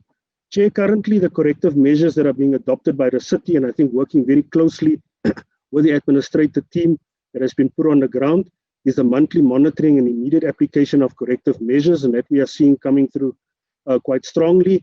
There's also a focus on the asset register and the timely capitalization of assets in the asset register, Chair. And also there's a big drive and a focus on the implementation of consequence management. Also, what is important and what we are seeing coming through the team on the ground is the raising of awareness with user departments regarding activities that may result in fruitless and wasteful expenditure, Chair. Chair, there's also a focus on conducting regular training on supply chain management processes. As you would obviously know, that irregular expenditure falls within this area, and that's why there's quite a strong drive in terms of capacitating function is in the municipality, and it's quite a big organization, Chair. Chair, just in terms of the audit outcomes, as I've indicated, the municipality has received unqualified audits for the last 4 years. In 18-19, despite the implementation of an audit action plan, there remains, or there are continuous repeat findings in the audit results of the municipality. Chair, at an institutional level, MEC Mahile has spoken to this.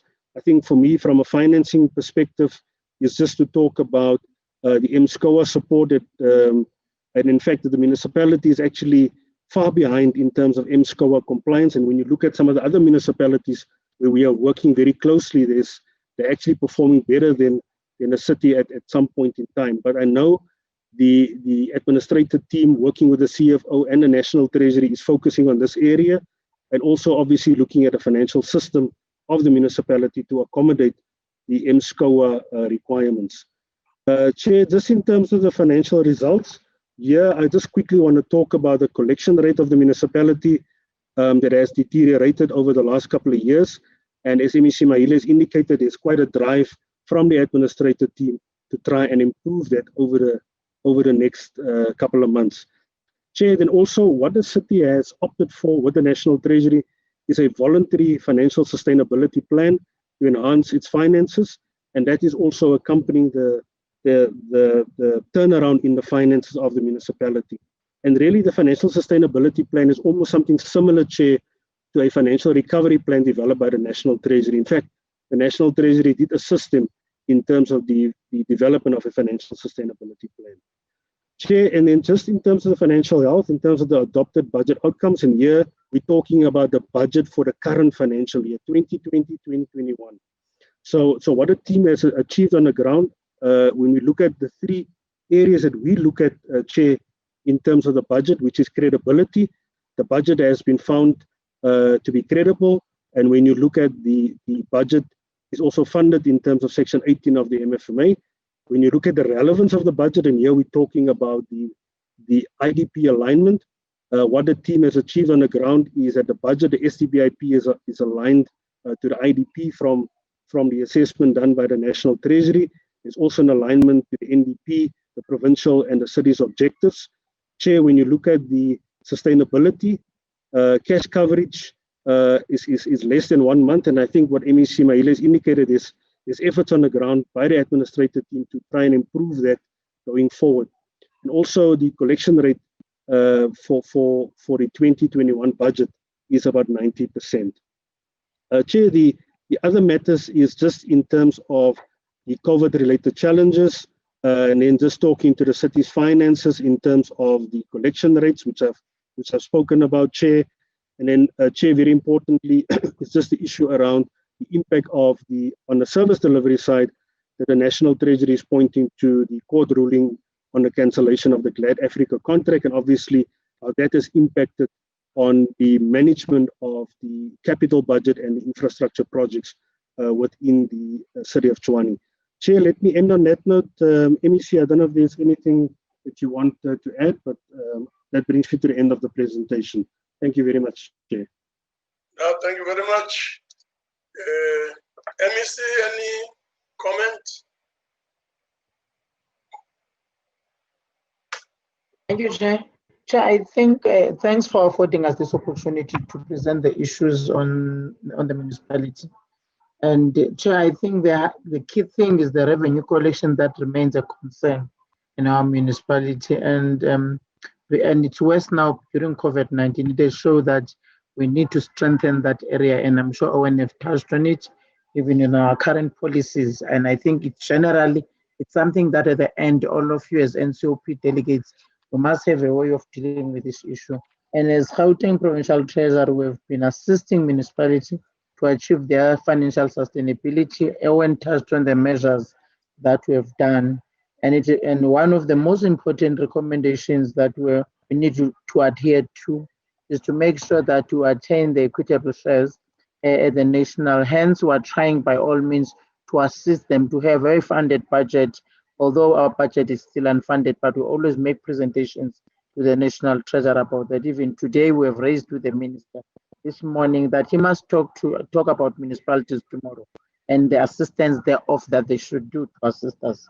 And again, at the co-chair, we need to prioritize reducing debt of bulk suppliers as we maintain our relationship, especially with the boards, the water boards in particular, which is Rand Water in our case in Gauteng.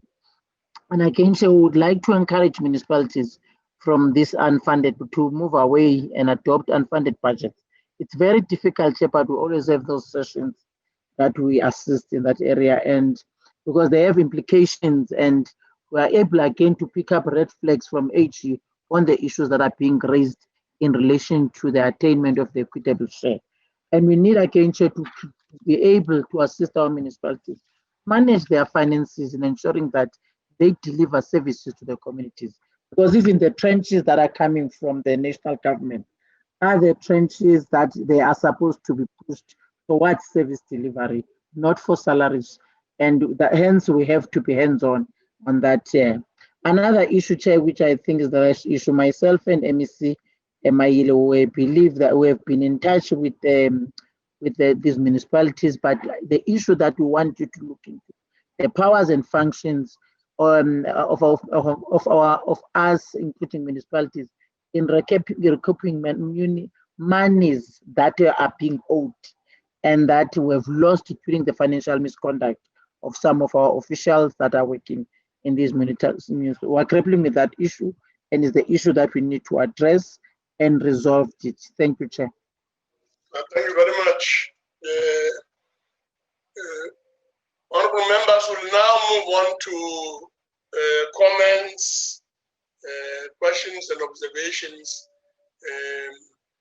I see Honorable Dango's hand was up, and then there's Honorable Ryder. Let's start with you, Honorable. Yeah, Chairperson, thank you very much. When I listened to the report here, Chairperson, unfortunately we have not had them before. We've got them now. The question I want to ask is maybe the question that hasn't been asked. The question is any local government in this country sustainable without tranches from head office? Is the revenue base adequate given the apartheid spatial planning, where revenue was only in one sector and that there's no real revenue base in the other sectors? So without national tranches coming to assist in the funding of local municipalities, is there any municipality that is sustainable on its own? Having said that, Chairperson, I think we also need to then look at the expenses and where it is being expended upon. And if it is on delivery and development, good. If it is purely on consumption, then I think we need to look at that particular issue.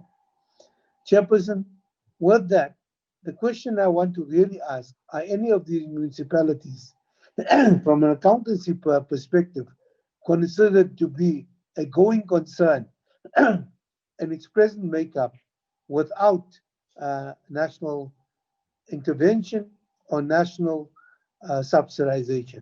Thank you, Chairperson.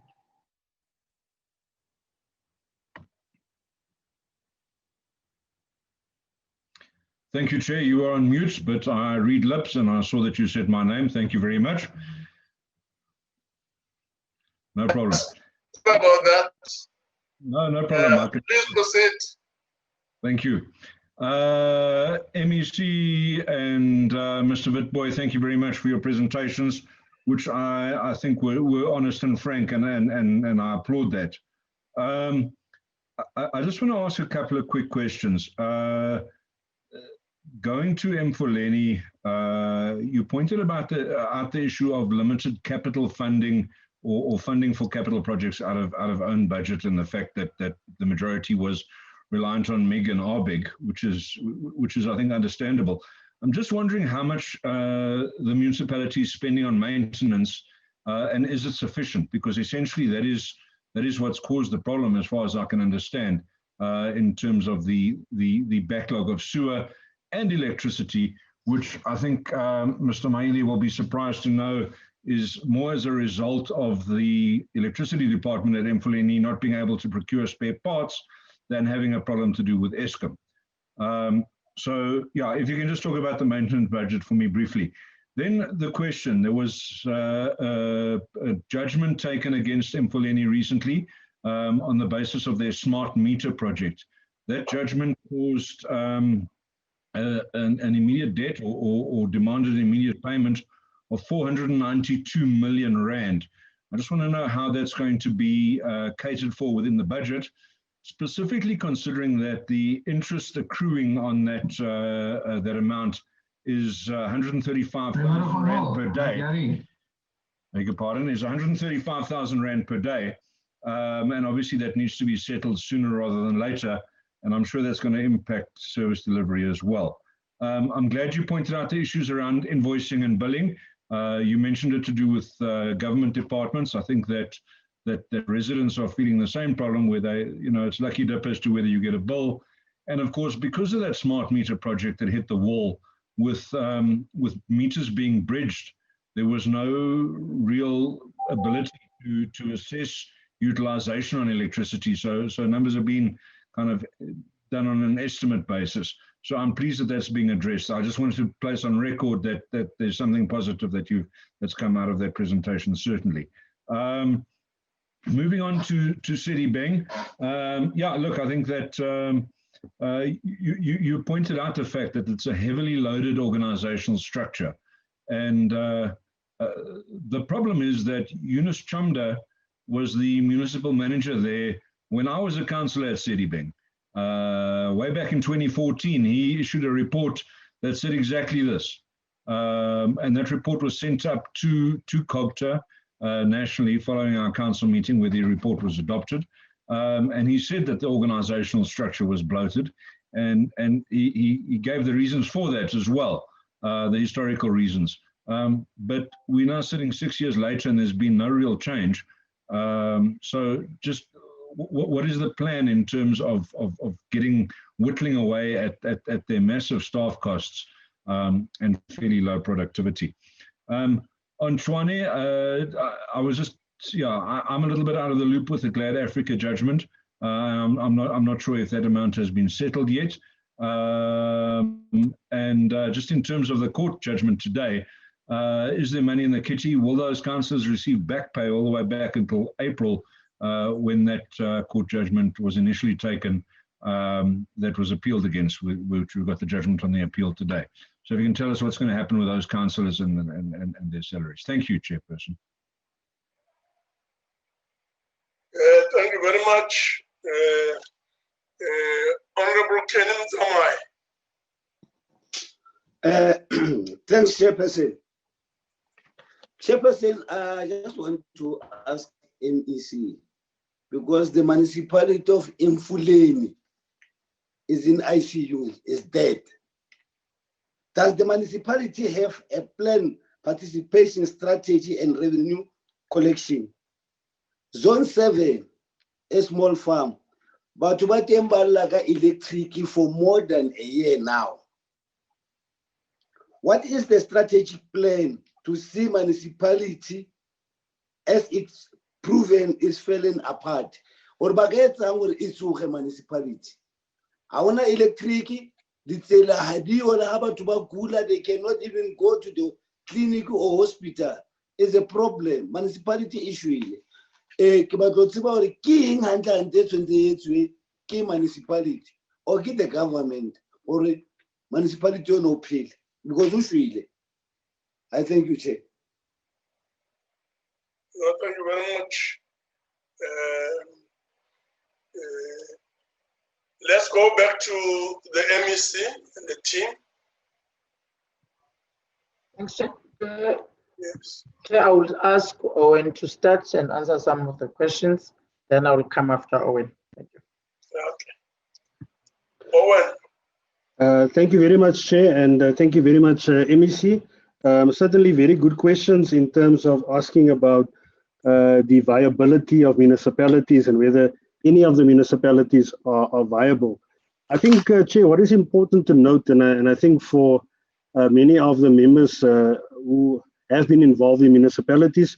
Obviously, when you look at the fiscal framework for municipalities, and here in particular, focusing on the local municipalities. I mean, local municipalities have a stream, revenue streams, and obviously linked to the revenue streams is the issue of expenditure commitments managed against it. And I like to refer to the matching principle, Chair, is that when you obviously, and I'm speaking here as a former head of a budget office in Ekurhuleni myself, what is important obviously is that your expenditure commitments need to track the revenue sources that you would have identified or are going to identify for a particular financial year. I think the other matter related to whether municipalities would be able to function without any contribution from national or provincial government. I think one of the things, Chair, is that the equitable share obviously is part of the fiscal framework of municipalities, and such it is enshrined in the constitution that municipalities are entitled, if I can call it that, for a lack of a better description, to that charge against the national fiscus in terms of the equitable share. But I think the member Dango is right, that municipalities obviously need to look at the expenditure choices that they do make when they do develop their municipal budgets. But I think also very importantly, in terms of the budget development, Chair, is how municipalities are dealing with the accruals going into the new financial year and how they are budgeting for those accruals. Because the reality is, I don't think municipalities or some municipalities are getting it right in terms of making provision for these accruals. And that is obviously placing this kind of financial pressure that we're seeing on the budgets of municipalities. Chair, I think also what is very important in terms of municipalities is obviously I call it the effective management of credit control measures. I mean, and also the giving away of free basic services, and giving away free basic services more than what the national policy would allow for. And I know some municipalities in the past have given more.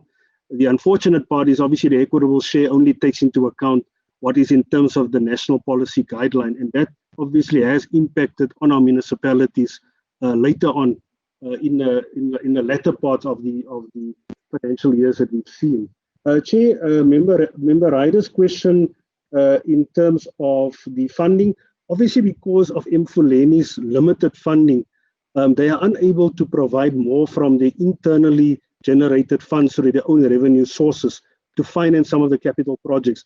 And it does pose a risk that that Emfuleni is reliant on intergovernmental funding. As we know, the national and the provincial fiscuses are constrained.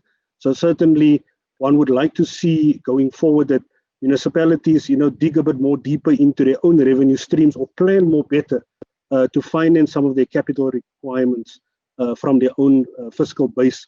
Not to make them dependent on other spheres of government to survive and to finance their capital projects. Because members, you would know, and again, just talking as a former budget office head, is that many of the infrastructure projects stems from your integrated development plan, which is obviously your commitment to the communities. So that's why it's so important that you are self-sustainable, if I can call it that, to a large extent to finance your capital program. Member Ryder, when you look at the maintenance budget, unfortunately, I don't have the financial figures in front of me, but certainly, yes, there's always an area for improvement. There's always an area to extend the maintenance budget in Emfuleni municipality. And certainly, Member Ryder, I think that is one of the things that we will certainly take forward in our discussions with Emfuleni. And I think we will have an opportunity when we get to the adjustment budget also to look at how the municipality is focusing on its maintenance budget. Yes, and then I think I've noted, Member Ryder, your comments in relation to the invoicing and the smart meter project, as well as the organizational structure matter in Sedibeng municipality. I've noted those comments, but certainly I can commit you, member, that is one of the areas that we focus on. The turnaround plan is to see how our municipalities are able to manage some of those cost requirements over the multi-year period as part of this turnaround plan. Chair, I don't know if I can maybe hand back to the MEC. Maybe MEC might want to comment on some other matters. Yes. Thank you. No, thank you very much. MEC, any other comments?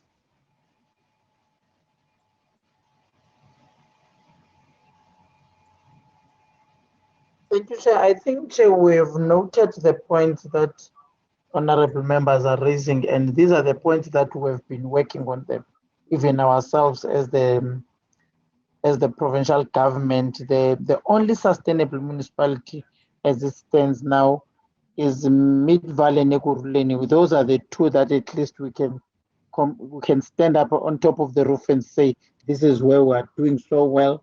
And what we have agreed upon in our meetings is that we will definitely have now meetings where municipalities are sharing experiences, because there are a number of things that we can share from Ekurhuleni, which some other municipalities are not doing at the moment. But again, I think we do agree that we are in financial distress in most of our municipalities, and the state of the municipalities in the country is bad. And it's not only in the province, Chair, as you are aware. However, not bad in a manner that we cannot recoup the municipalities. We can change the scenarios. Hence, we don't give up in terms of planning and working with them. However, and what is important is the implementation and the continuous support, especially the financial support that we must do as the department on the revenue collection, the arm means and the supply of on the revenue collection, on the supply chain management, because that's another area that we've picked it up, that we have to have controls that must remain important in ensuring that we have sound financial sustainability. And municipalities need to look into their expenditure choices. What is it that they need to prioritize? So those are the things that when we have discussions with them, we always raise their budgeting and their management of accruals, which is very critical. And Chair, again, we always have, in some municipalities, especially the local municipalities, what we're fighting with them now is for them to have many people that are collecting on behalf of municipalities. And some of those people are giving them they are taking half of their money, that the money is supposed to go to municipalities. So in the sessions that we always have with them, we raise those issues. You can't have no man to collecting 100 rand. And then again, I take 80 rand and I leave you with 10, 20 rand out of that. So those are the specific things that we have picked up, and the strategy is there now and the plans. And I think we're aware of what the colleague was raising about the issue, but we can't say the municipality is dead. It's not dead. People are there, we're working. If it's dead, which means all of us, we don't know what we're doing here. We need to strengthen that revenue collection controls. That's my message that I want all of us to start thinking about. And in your recommendations, the three issues that I've raised, I think they must be part of how do we help them, all of them. Yes, thanks. Yes, well, thank you very much. Thank you very much. I think we should then proceed to the Salga briefing and call on Honorable Sotet to make his presentation. Honorable Sotet.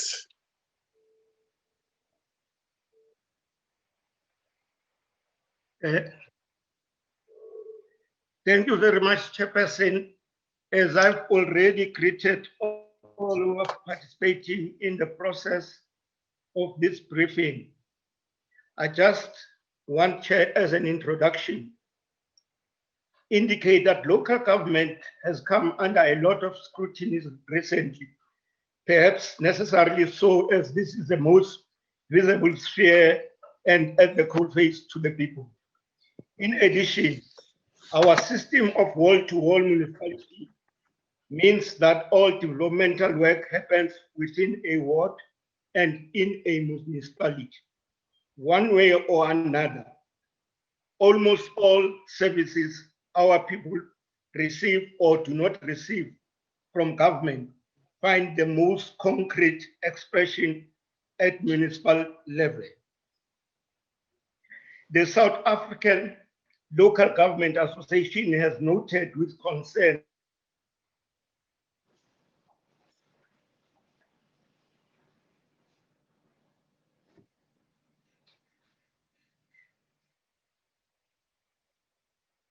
Please proceed, Twateti, Honorable Twateti, and I'll ask the table to do whatever it can to assist. Twateti.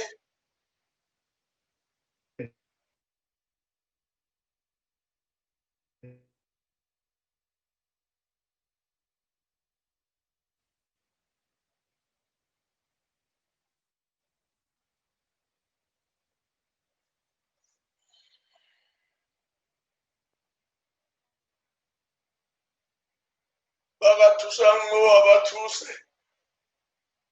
Twateti. Salga. Gauteng.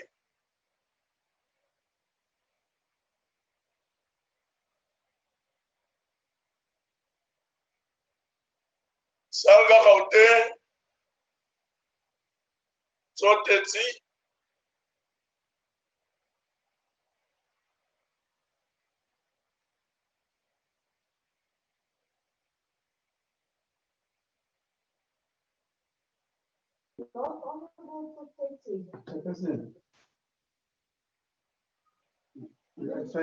Organized local government. We are trying to call the councillor association. Honorable Chair. Yes. Please proceed, Twateti.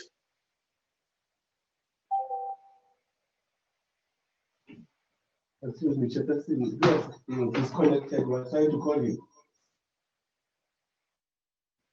Chair, I think Honorable Sotet is disconnected. Yeah.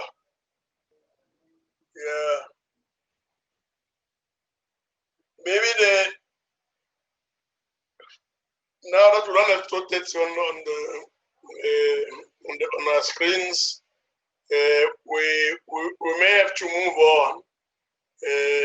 Perhaps just emphasize that the input by Honorable Twateti will have to be shared. Hello? We'll have to share that input. Am I not audible? Yeah, audible. Please proceed with it. Time is Johnny. Thank you, Chair.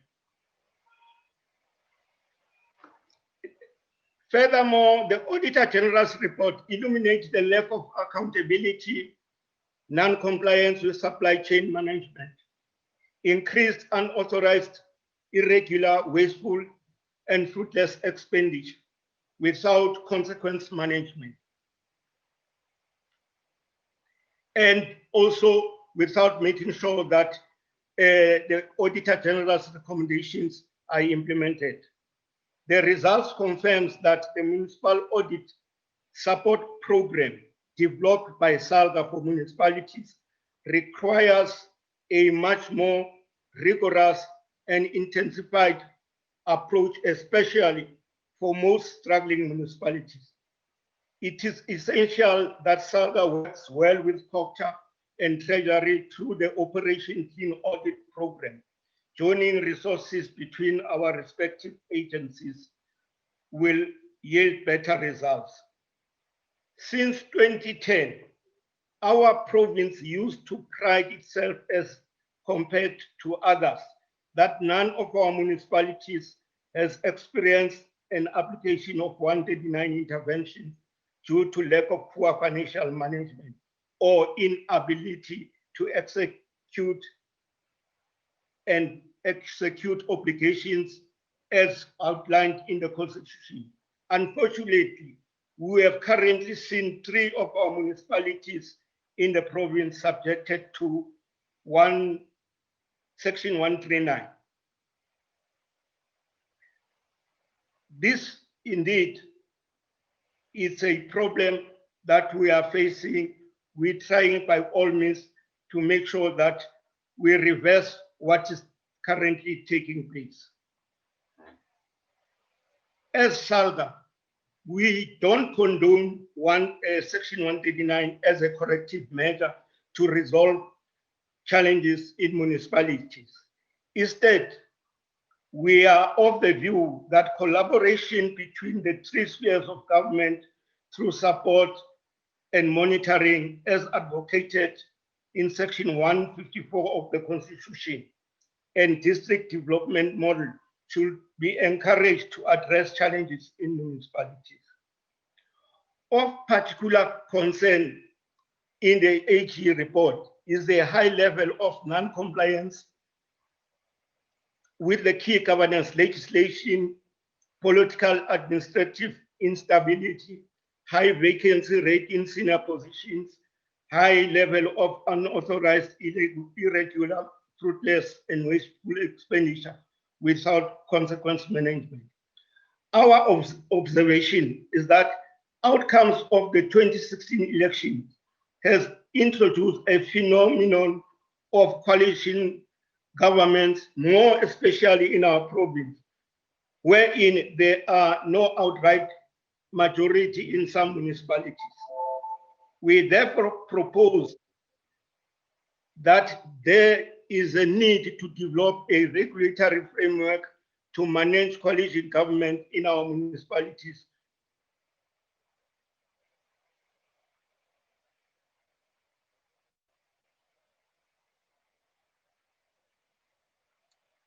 Hello. Try again, sort it.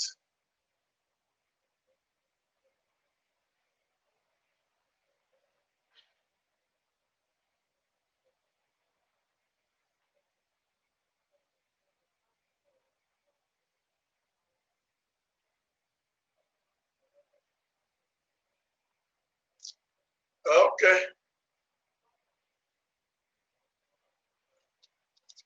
The table should try and assist again.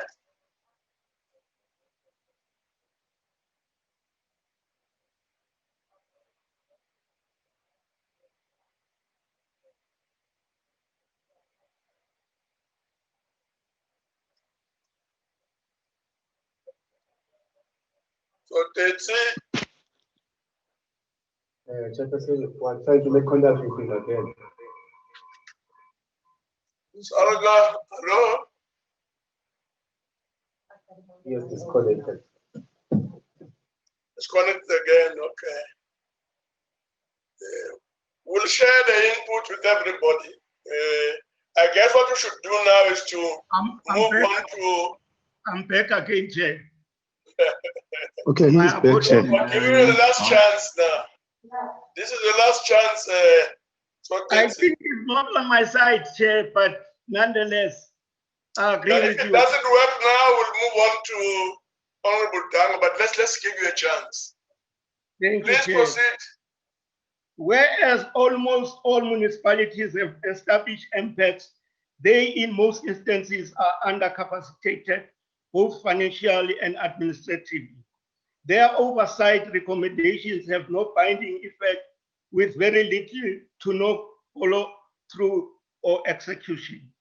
SALGA, in partnership with the Provincial Treasury, COPTA, and the AG, have provided support and capacity building programs to assist struggling municipalities in our province.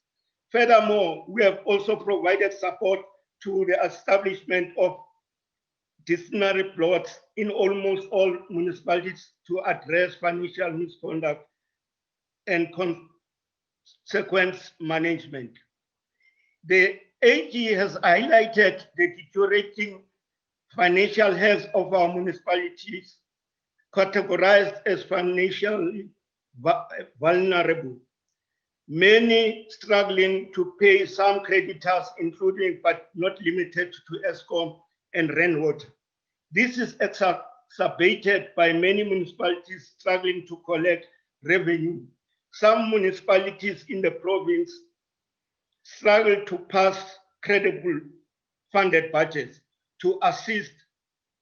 To this end, SALGA, in partnership with COPTA and Provincial Treasury, has established revenue collection war rooms in 5 municipalities. The main objective of these war rooms is to ensure that finance, water, electricity departments speak with one voice in the implementation of credit control and revenue enhancement policies and strategies. In addition to this, SALGA, together with National Treasury, COCTA, and other key stakeholders, play an active role through the National Revenue Management and Intergovernmental Debts Initiative to address the issue of intergovernmental debts owed to municipalities. Furthermore, SALGA continues to engage National Treasury with proposals reviewing the grant framework in order to assist municipalities to improve their financial health. Chairperson, I must highlight that our view, based on substantial evidence, is that the current funding model is in fact not meshed with the growing functions and responsibilities to local government. This is illustrated in the growing number of municipalities that are in financial distress or technically insolvent, despite scoring relatively high on governance indicators. The cost base of local government has been significantly increased over the past 10 years without a concomitant increase in the revenue to finance this additional cost. Some of these additional costs come from additional responsibilities, while other costs are the results of outside requirements in respect of reporting and compliance. Currently, available information suggests that if local government were to deliver all its mandates, the gap between own revenue and operating expenditure will be substantially high, estimated at 36 billion for the current fiscal year. There appears to be little appreciation with national government of the extent to which EXCOM's participation in the retail distribution of electricity is damaging the ability of municipalities to raise their own revenue. A constitutional structure of 3 equal shares of government that municipalities have their equitable shares withdrawn because of outstanding accounts with ESCOM, while other parts of government are not subjected to the same sanction in respect of money that they owe to local government. To this end, SALGA's view is that the powers and functions of municipalities need to be finalized as a matter of agency. This is the only accurate foundation on which a new fiscal framework can be made. As I conclude, Honorable Chair, SALGA commit and pledge its support to both national and provincial government to improve efficiency, sound financial management towards the betterment of the lives of our communities. I thank you. Okay, thank you very much. There's Honorable Chotete. Any comments? Chairperson, Comments yes. in relation to SALGA input? Chairperson, yes. Dango, yes. Sorry, I talked too much today. No, it's okay, it's okay. No, Chairperson, I think SALGA raises some very, very interesting points. And the points that they do raise is that, in fact, that the revenue base and the expenditure base in any municipality cannot be matched. So in economics, there are givens, and the givens are that we would need to look at the funding of municipalities in a different way. And possibly part of the recommendations that the team that are taking notes for us to consider on Friday is to consider what SALGA has in fact said. And it becomes extremely important that we can't only try and balance the books by gentrifying. I think the previous administration in Joburg and in Cape Town were examples of how to gentrify pushing the poor people out of homes and just allowing it for people who can afford. Chairperson, thank you very much on the Salga issue. Thank you very much, Honorable Ryder. Thank you very much, Chair. Yeah, it seems like it's me and Honourable Dango today, but that's good. So first of all, to Councillor Johnny Tsotsetsi. Hello, Councillor. Nice to see you again. And thank you for your presentation.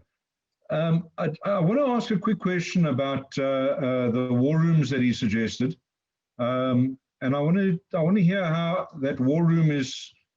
It actually seems to me like it's a duplication of the mayoral committee. So, you know, is it not the function of the mayoral committee to sit around and come up with an agreement to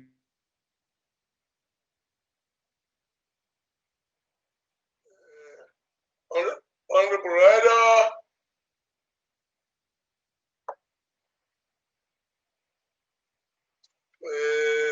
Although I think the essence of what you were saying is captured, and I'm sure Honorable Tsotsetsi and the team will be able to grapple with that. Yes, let's go to that back to Honorable Tsotsetsi. Councillor Tsotsetsi.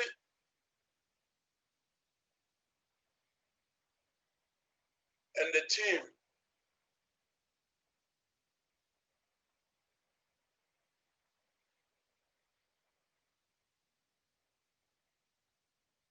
Okay.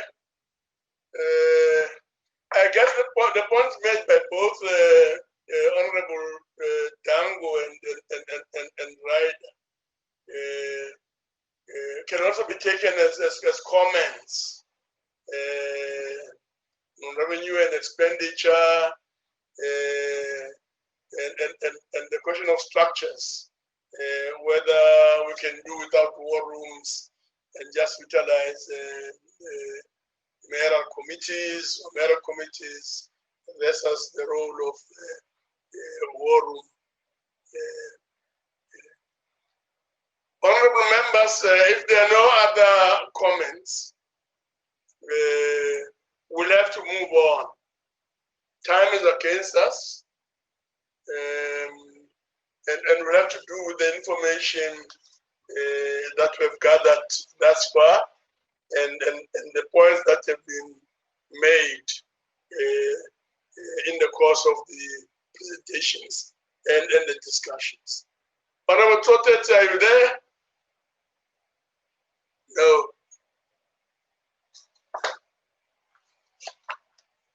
Thank you very much. I will now move on to Honorable Dango to make his closing remarks. Honorable Dango. Chair. Thank you very much, Chairperson, for chairing and regulating a very difficult meeting from a technical point of view, as people left and came back and having had tactical challenges and difficulties. Having said that, let me thank the two MECs, Maile and Ralihoko, for their presentations. We received those presentations this morning, some of us, and that what I need to say is that the researchers need to look at those presentations, look at the comments that were made by members, and draw out some recommendations that we can consider on Friday. I think Salga has made some very, very interesting points that needs to be considered by the researchers for recommendations that we need to consider on Friday. And Chairperson, as I was told, that before we speak to the President, all of us need to go and get ourselves cleaned up and beautified in order to present ourselves for the NCOP for questions to the President. Can I ask that I be brief on that point and thank everybody else, and we shall gather tomorrow morning again. Over back to you, Chairperson. No, thank you very much, Honorable Dango. That was the last word from Honorable Dango. And at this point, we will close the session and meet again, honorable members of the NCOP, during a virtual NCOP plenary on questions to the President. So with that point being made, the province is invited to that, Chairperson. Let's thank everybody. John BC. Are we invited to the President session as provinces? Yeah, those who are invited should be there. Okay. Yeah, those who are supposed to be at the meeting should be there. Okay. Honorable members, thank you very much. Thank you, Chair. Yes. Thank you. Thank you very much. Thank you, Chair. Thank you. Please, you times, yes. Thank you very much. Uthini mhlekazi? Times, yes, well. Hayi, ngifuna ukuva ukuba wena uyakwazi ukuthetha nopresident na.